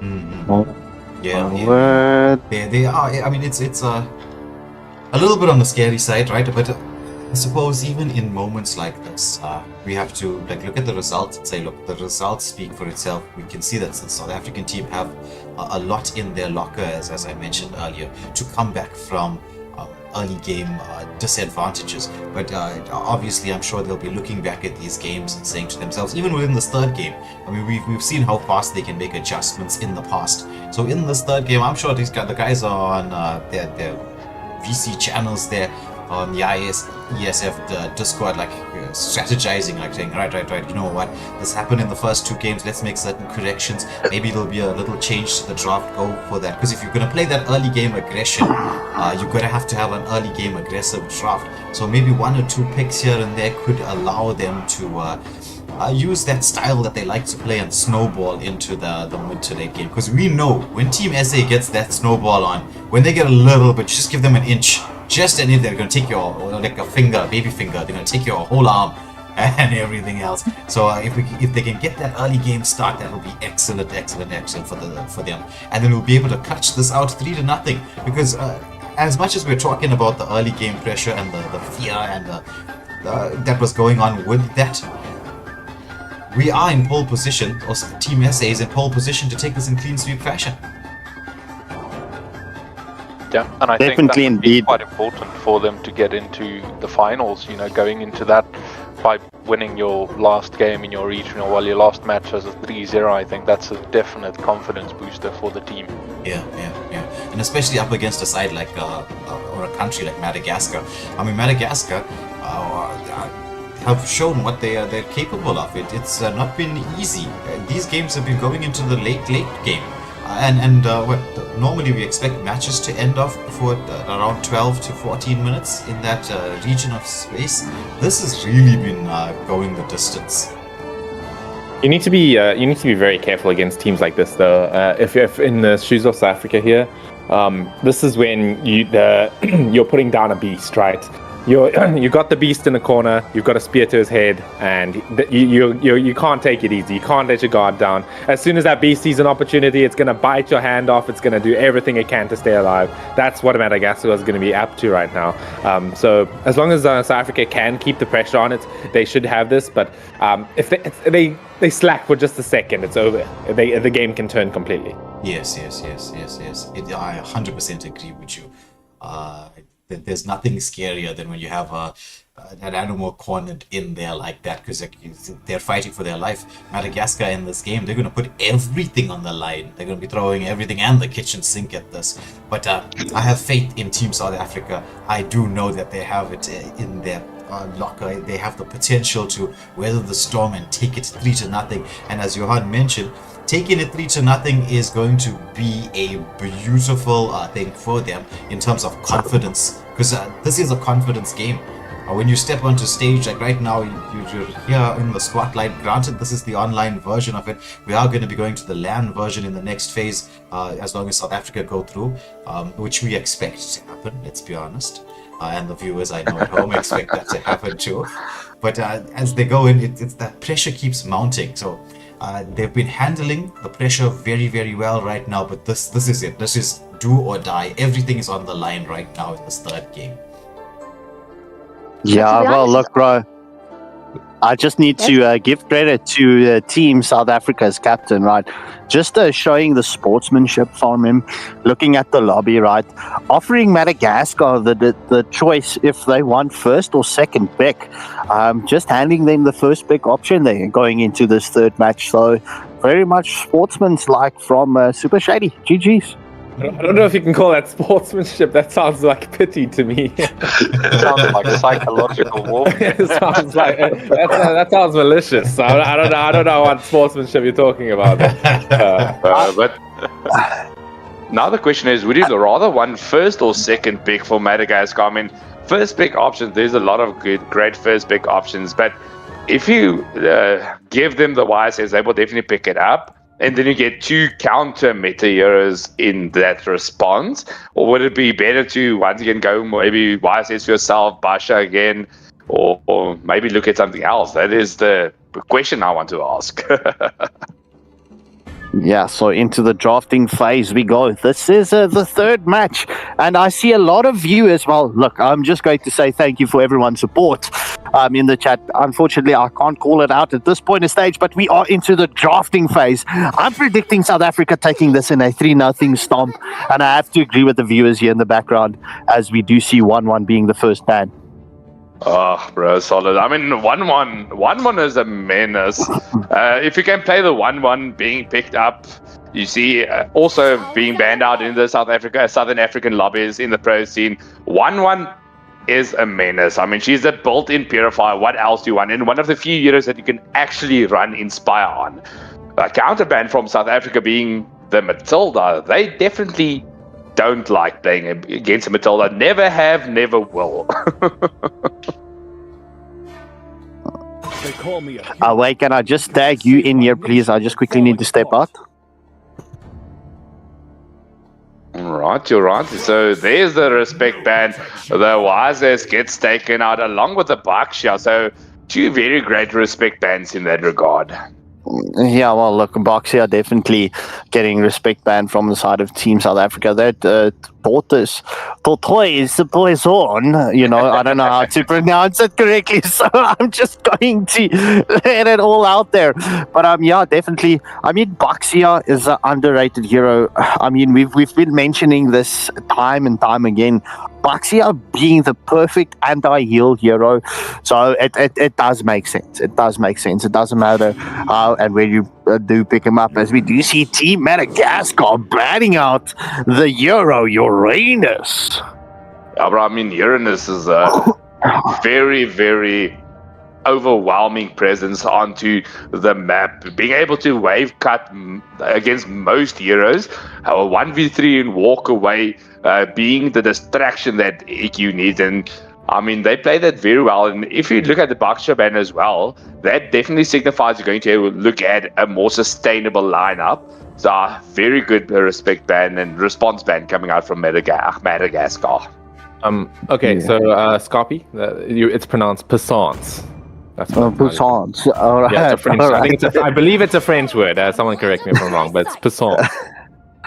Well, parlez-vous français? No accent there. Parlez-vous français? That was also wrong, bro. Let's stick to the Russian accents, bro. How do you like them potatoes? As we do see, Team South Africa does ban out the Kimi and Team Madagascar with the first pick. Yeah, you see, bro, that's a lot better. That's a lot better. I mean, I love the Russian accents. I can't throw my usual lines because we are family friendly, but nonetheless, that Kimi ban, bro, that Kimi had a hard time in the early game, but a very good ban. But the Faza was left open, banned out both the first and the second game. So finally, Smith will be able to play with the main hero. So do you think this was a plan leaving that Faza open intentionally, or was it a missed ban? Well, if we're looking at Lindo, right, picking up the Lancelot and Velocity with the Kalia, that is 100% planned. Well, I'm just predicting it. Look, I might be wrong, but I mean, Lancelot and Kalia just being able to get onto the Faza, especially when that Featherlight airstrike comes in. So I mean, this is going to be croissants to the side of Team SA. And it's going to be a very, very good game so far. And I mean, I'm still interested in the whole debate regarding Faza versus Zetchen. So both of them counter each other. So, but Madagascar picking up both the Roma and the XP laner this early, being the Gatto and the Fovius. So this is a risky business. I want their carries to be picked up in the second phase. But having not a lot of counter pick options, this gives GG free reign onto that mid lane to pick a safe hero into the current lineup. Yeah, well, look, I mean, Team Madagascar is going for that tanky lineup, and Super Shady picks up the Granger. So that would mean that there will be a death scenario in favor of Team SA. And I mean, not even waiting off the bat, Juju MC bans out that pretty much hard counter to the Granger. Erithel. Look, there is still heroes that you can pick up to counter the Granger, but we know Erithel is well, the first hero that comes to mind when it comes to countering Granger, as Team Madagascar bans out Zetian. I have to be honest, right? The Zetian in their hands was a beautiful play coming in from them, but yeah, obviously Faza is into the mix. Apparently, the bans are very respectful.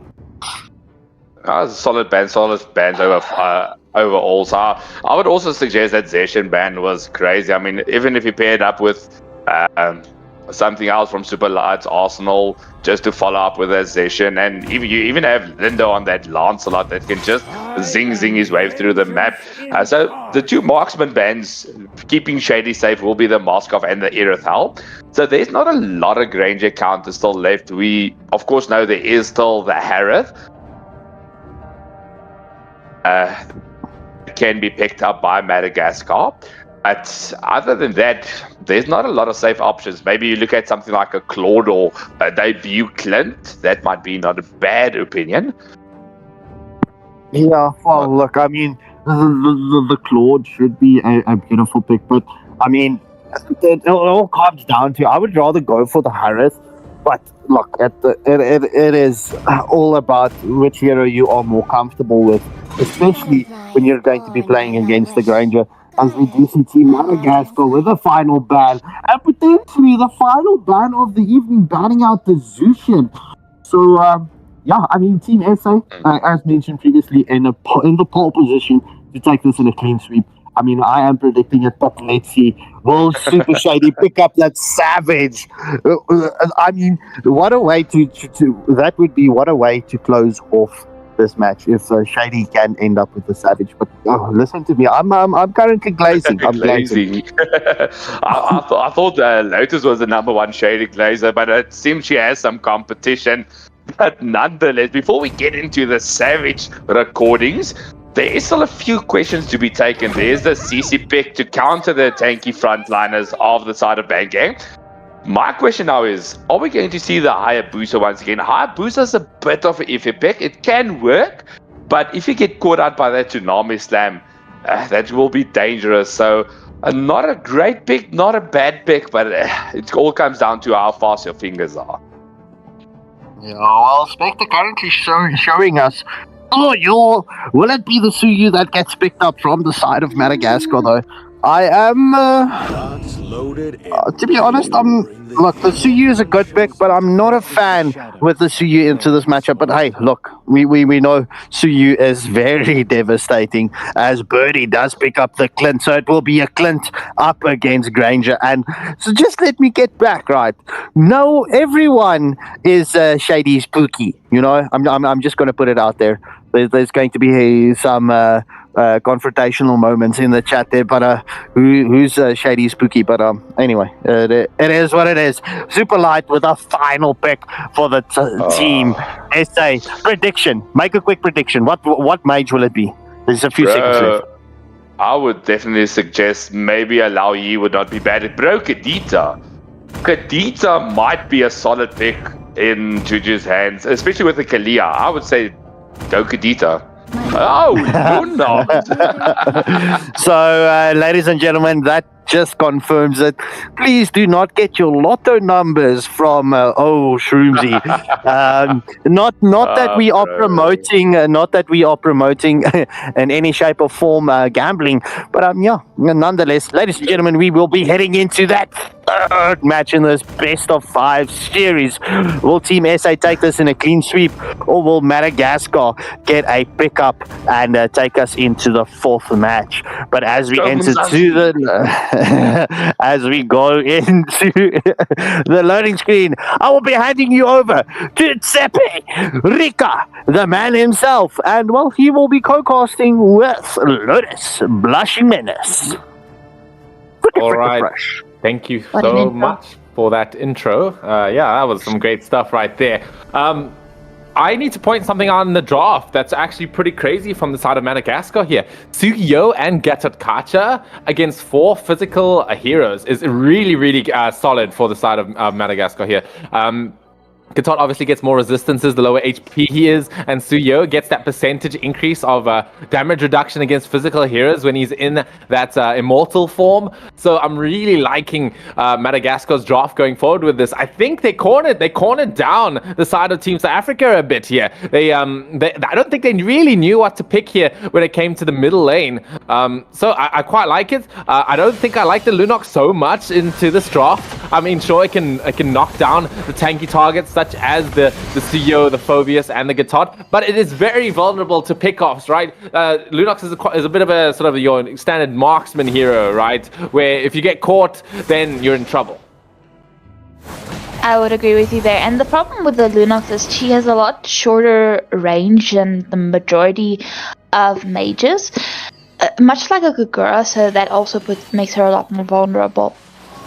Exactly what I was thinking as well. The point of you have to be quite close to deal your damage as well is the anti-selling point when it comes to it. We're seeing in the middle lane here, but Birdie taking a little bit of flack. But as I said before, he is extremely tanky. Even pops out the Revitalize just to make sure he's a little bit safe here on that engagement. I think he might be in a bit of trouble.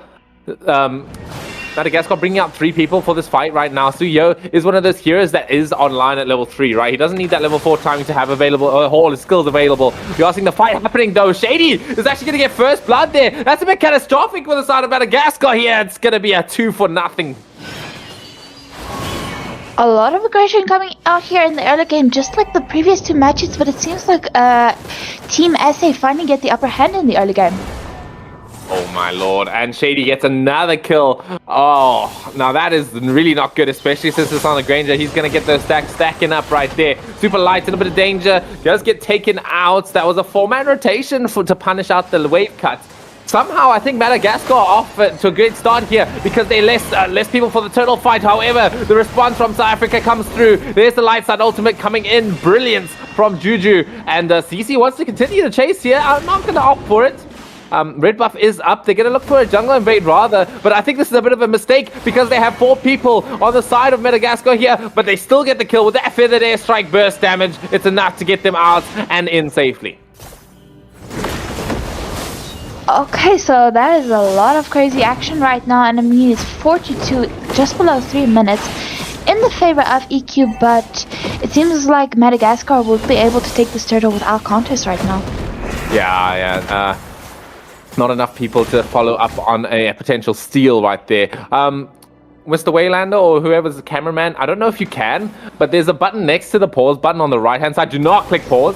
Just to the right of the pause button, you can see, that one. You can look at Granger, just see how many stacks he has on that thing. 138 stacks on the Granger so far. I'm not a Granger player. I don't know if that's a lot, but I can assume that it's a lot.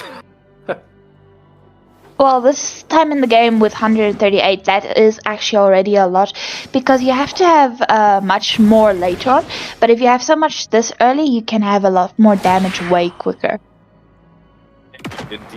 And yeah, it's more damage, it's more farming. You can push waves faster with extra first skills, extra ults to push out. So you can see that this Clint is definitely going to have a hard time when it comes to this game. Already you can see it's a little bit of a level gap and a little bit of an HP gap, if you ask me. We got to see the feathered airstrike here. There's a response to Shady here. Nice figure coming out. Will he be able to dodge it all? I do not think so. Velocity may be able to use a Tsunami Slam aggressively here and uses it. Gets CC down. That's just before the turtle fight as well. Well, not really. It's about 48 seconds here, but Juju comes out with the flicker here, is able to get away with Lindo with the backup. Is it going to be a response from South Africa? Not just yet. It seems that both teams got a good feel of how each other plays because... Oh, why did it pause? Yeah, I hope that was not us pausing, but yeah. But yeah, we have a pause here, ladies and gentlemen. I think there might be a little bit of issues. I'll check on the IESF chat here to see what's happening. Oh, Lindo is lagging. Shady says Lindo is in fact lagging.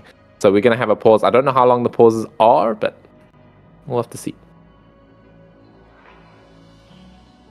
If I think I know what it is, I think they're allowed the full half an hour to sort it out. I think on the IESF there. So guys, yeah, you might want to get some snacks. Go tell your mother that you love them. Yeah. Get this up on screen very quickly. So.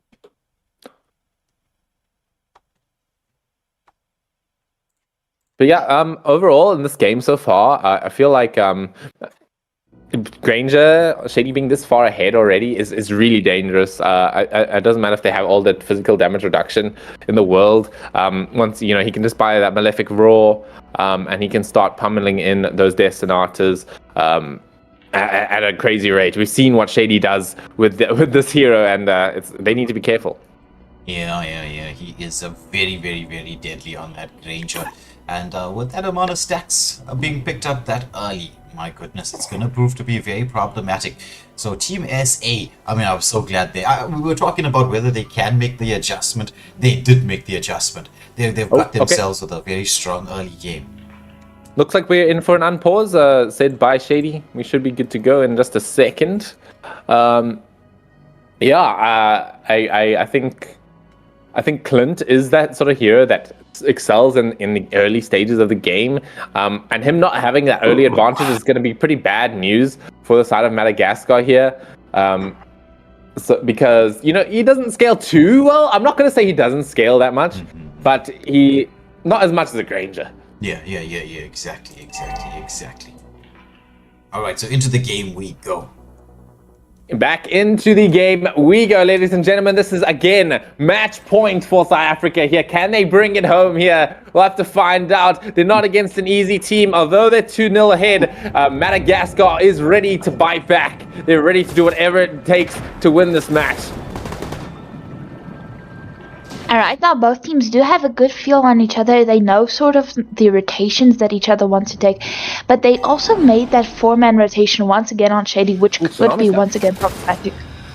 Birdie taking the Tsunami Slam there, actually getting out. That's not a good start for the fight. You know, Tsunami Slam, it's one of those abilities in the turtle fight that's very important.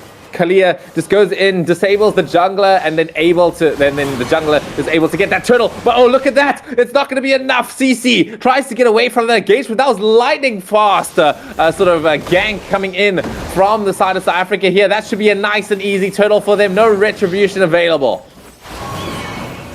That is true. Even though they didn't kill the Getagasha, they did create a distraction when he went to base and took the jungler down.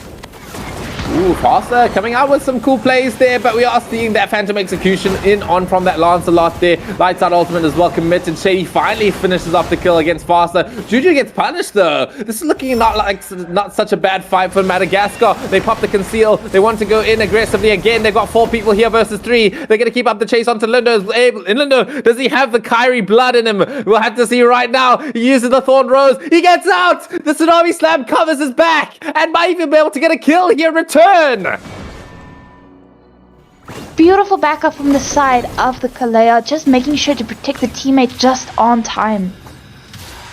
Oh, just in time indeed. Man, I think without Kalia just giving in that sustainability, that fight would have ended a long time ago. But Kalia, it's even been nerfed, her healing effect. So we're seeing that impact quite significantly right there. We are seeing also Super Light coming in, looking for the red buff raid. Blue buff, excuse me, but then there it is. Shady with another kill, stacking himself up right there. Super Light is going to have to punish for it, but there it is. Lancelot coming in with the Thorn Rose. It is going to be a knockup from Velocity though, punishing Spectre as Juju goes in aggressively with his team. They're going for a double kill underneath the tower nonetheless. Once again, the game is going back and forth, but it seems like Team South Africa is just making sure to take the majority of the advantages and benefits out of each team fight, even though they lose and have to sacrifice some members. Cute little gank here coming in from CC. This is a solo kill. Actually has quite a lot of damage so far. Oh, but misses out. Oh no, that's bad news for the side of Madagascar. Not getting that solo kill. That would have been a pretty big turning point, in fact. Juju gets taken down. That's unfortunate. I don't think it matters that much. It's a 1-for-1 trade because that is the jungler of Madagascar, right? That's going to mean no contestation on this turtle. Do they want to maybe turn into a lord? We'll have to see. I don't think so. I think they want to go once again for that scaling instead of trying to end early, because the thing is, Team Madagascar still has a good draft that would be able to defend against the Lord, so they would rather go for the scaling. A freeze coming out here for Shady. I'm not sure what that's meant to do.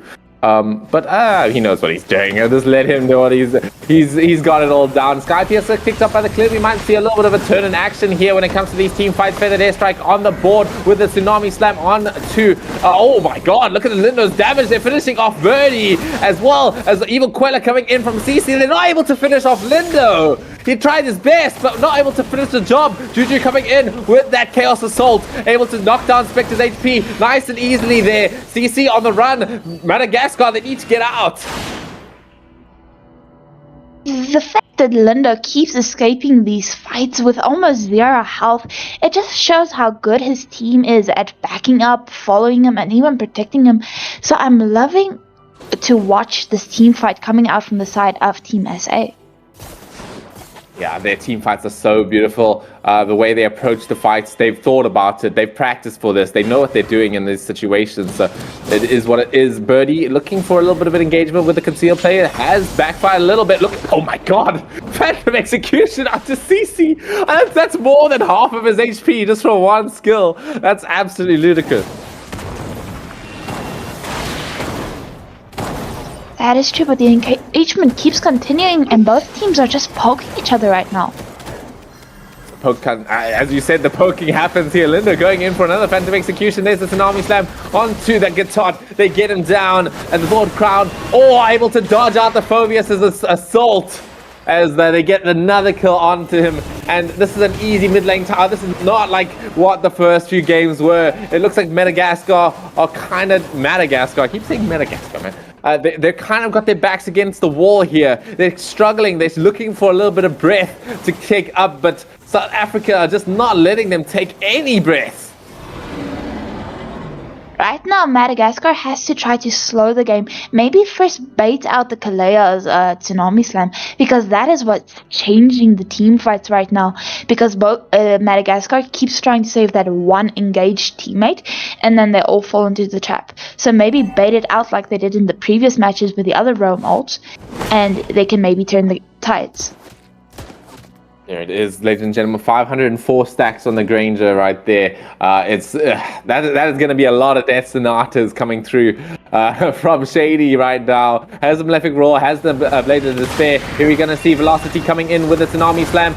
It's difficult to see who it is. It's the CC, amazing target prioritization coming in from the side of South Africa. We are going to see Lunox taking the kill down first as the Lord charges down the tower. It's going to be a 25% damage Lord this time. There it is, the Lancelot coming in. Look at that damage on him. Is he going to be able to get out though? I think he is. It's going to be a monster kill coming in from Shady onto Birdie. And Spectre's just trying to run away. They are going to be able to get the kill onto Velocity, but the Onslaught, they've taken down the inhibitor turrets, and the mid lane turrets in a bit of danger as well. Are they going to be able to defend this? We're going to have to see as Spectre comes in with that pushback.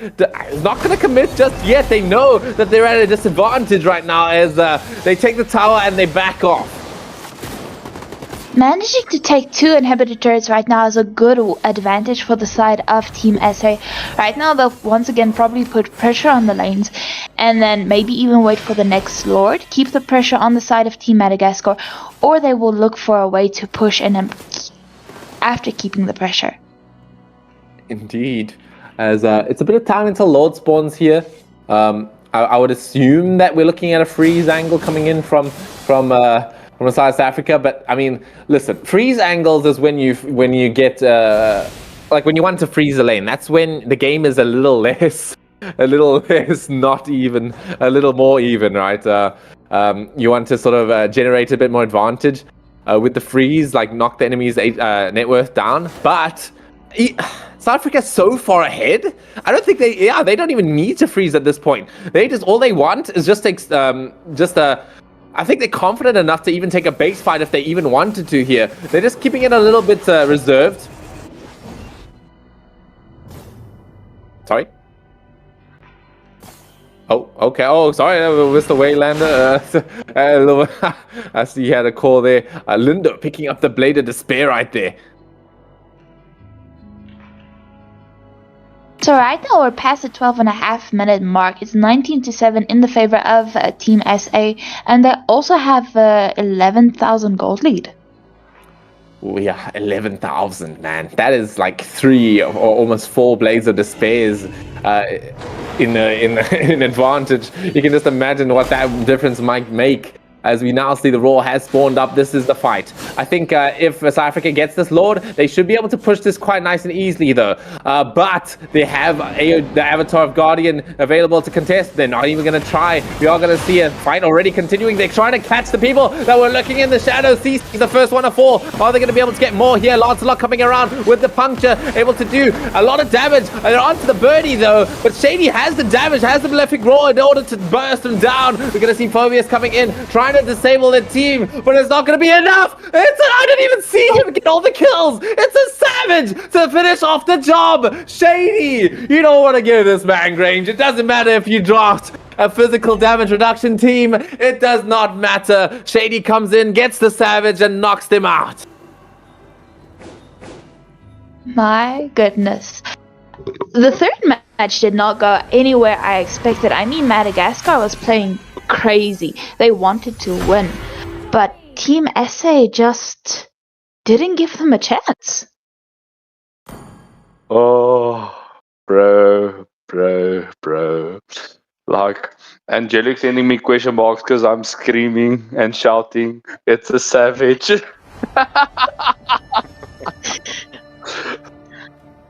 I unfortunately missed it because my screen froze. So I only saw when he said, Maniac.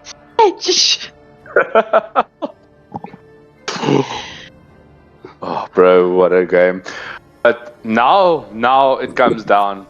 What was better? So, dominance performance from Team South Africa. GG's taking this 3-0 in the finale.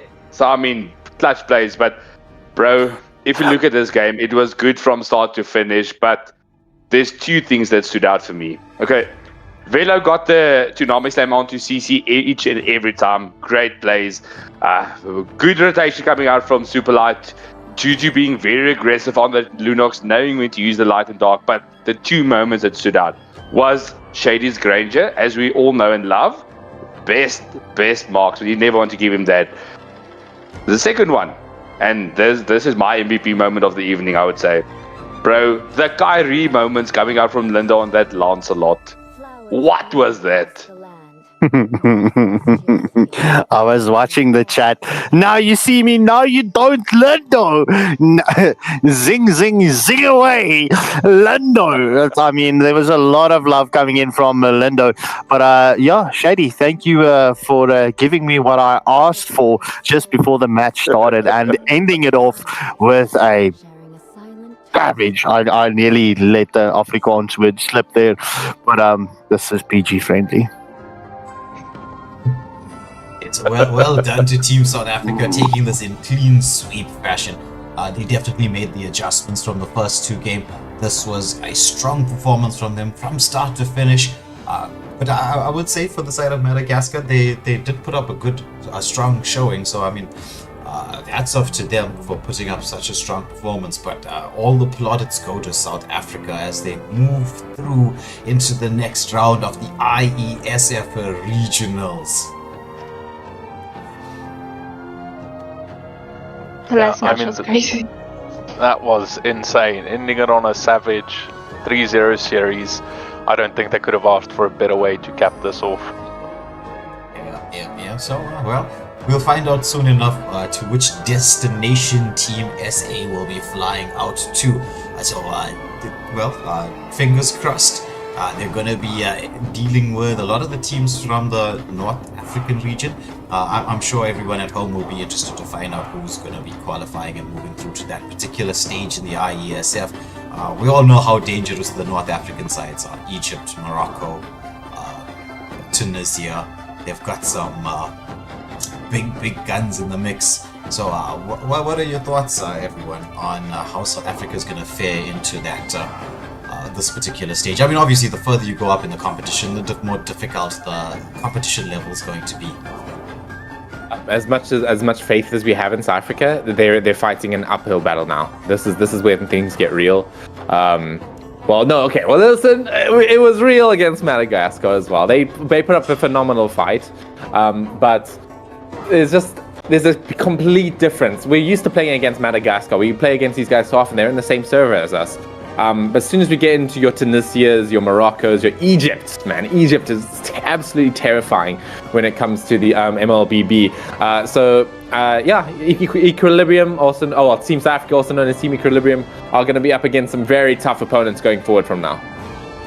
Yeah, I think the final for the northern regions qualifiers are actually Egypt and Morocco. That's supposed to start now at 9 p.m. But I do think when you get to IESF, the big thing at the finals is the group draw, and then depending on that, it really kind of sets you up for the rest of the tournament. Last year we had some teams like Red Giant, etc., coming to the grand final, so it all depends on what your draw is. Usually the groups come out quite balanced, but there are some groups of death always, so I think right now for them it's going to be hoping that they get a group where they can manage to make it past the group stage. Well, you could think of it that way, but the correct way to think about it is it doesn't matter who we're up against. We're gonna take them on and we're gonna win. That's the right way to do it. That's a good energy to bring. Yeah.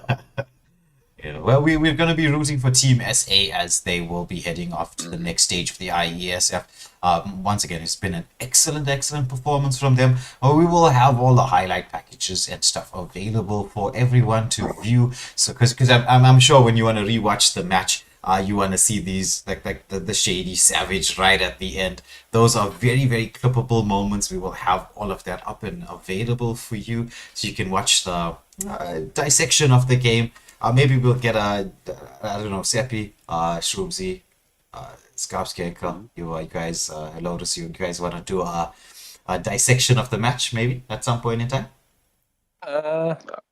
Could do. I mean, it was pretty self-explanatory, though. I mean, it was quite a match. That was not like the first two games at all. That was a display of dominance coming in from Team South Africa. That's all I can say about it. Yeah. And I will say this much: it was a pleasure having Johan with us on the stream. So he's new to I think the viewers at home, but he's been long in the tooth when it comes to the pro scene of esports in South Africa. So MSSA, fantastic job by them getting the team up and running, because you got to go through the selection processes, the trials, and they've got a very solid squad that they've selected. So hats off to you guys for getting us a very, very, very potent team to go through to the next round. Thank you so much, and thank you for you guys doing the stream and helping us to get the viewers to watch these games and getting the exposure. And I mean, I think for some people, the MSSA, especially in Mlbb, which is such a new community, might not have even been on their radar. So thank you for you guys and running the stream so fantastically. I've enjoyed being on the panel, and I hope to see the next productions from you guys coming out soon.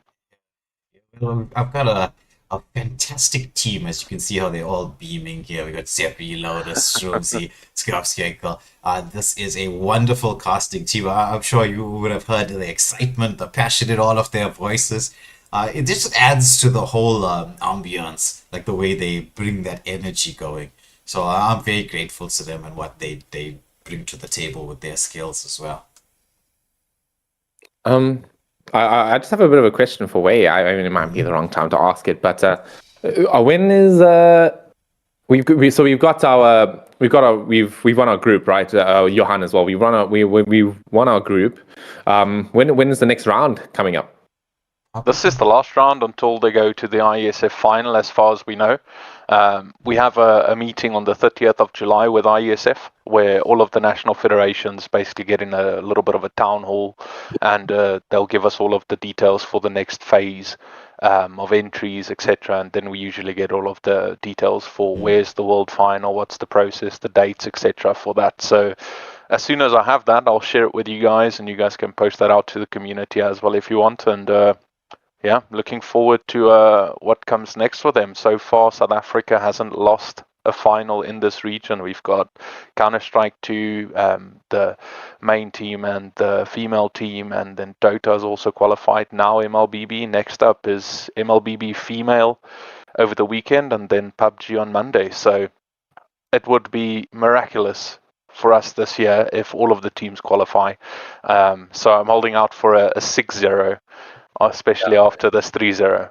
Nice, yeah, indeed. And then Waylander, a question going forward with MSA. What's the status report on MSA? What are we looking forward next to on that front? So we're going to start off with the next round of the MSA, the elimination stages. So I will be talking to Nigel to finalize those dates. We should have that up and running. But from Monday, we'll be hitting the elimination stages, where you know what's going to happen when it gets there. It's a crazy time. There's a lot of big teams that are still in the mix. There was in the group stages a lot of big teams that got knocked out. So that's going to be pretty exciting stuff coming up in the next week for the Mobile Legends community of SA.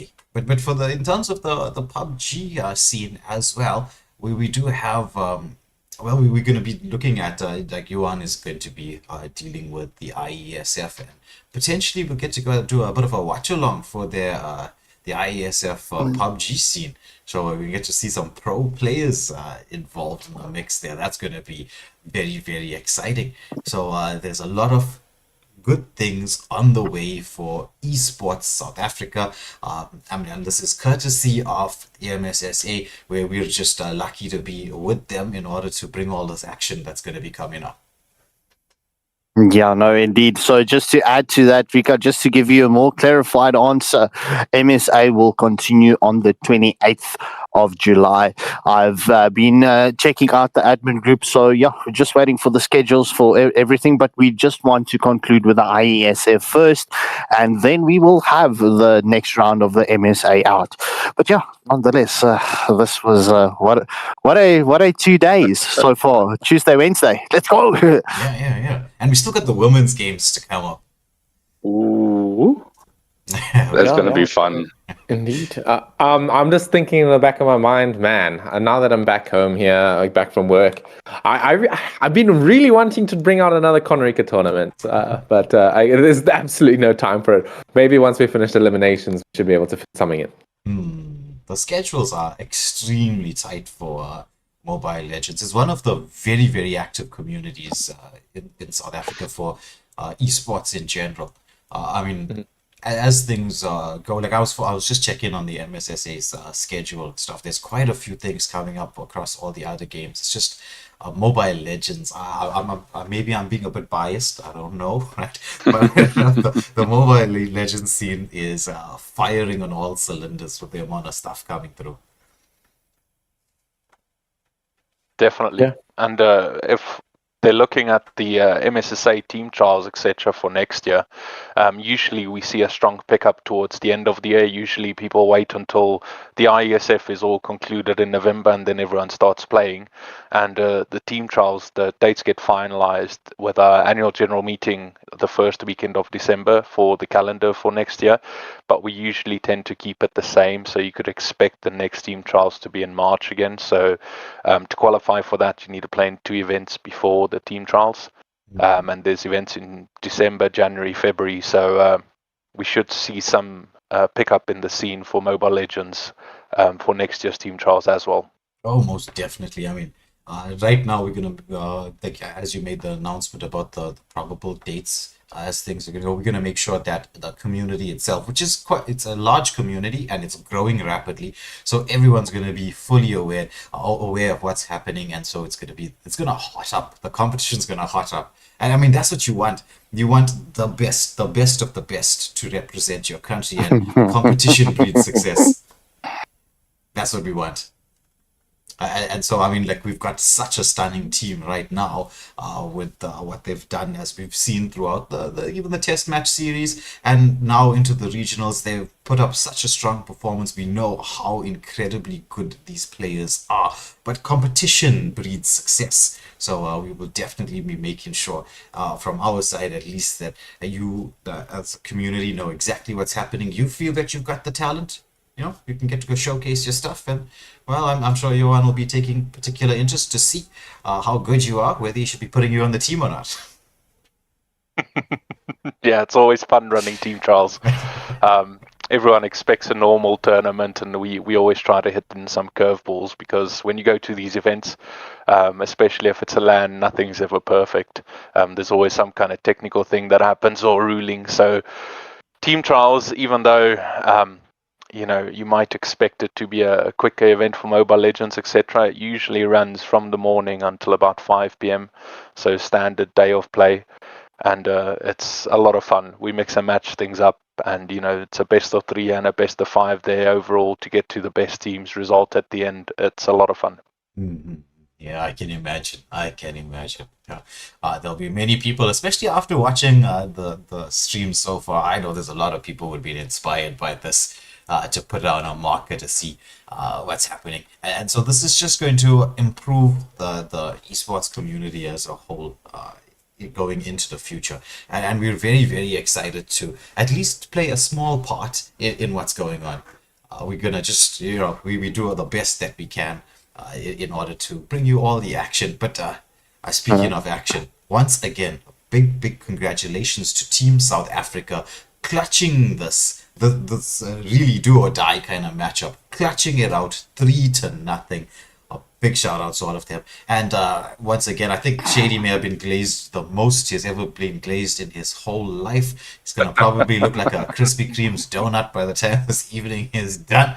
But Captain Fantastic has led his team from the front across the 3 games. All the way up and conclude. He just got to show what a performer he is, picking up that savage right at the end. Well, I mean, he's awesome. And there's a number one shady fan coming out. Can you blame me? No, we cannot. Nah. But on this high note, I think this will be the conclusion for the evening. Thank you, everybody, for tuning in to watch. It was a pleasure, as always, to have you with us. But we're going to have to sadly say goodbye to all of you, or good night. And we will catch you on the next stream. I mean, we expect the same love and support to come through for the SA women's team. They're going to need it.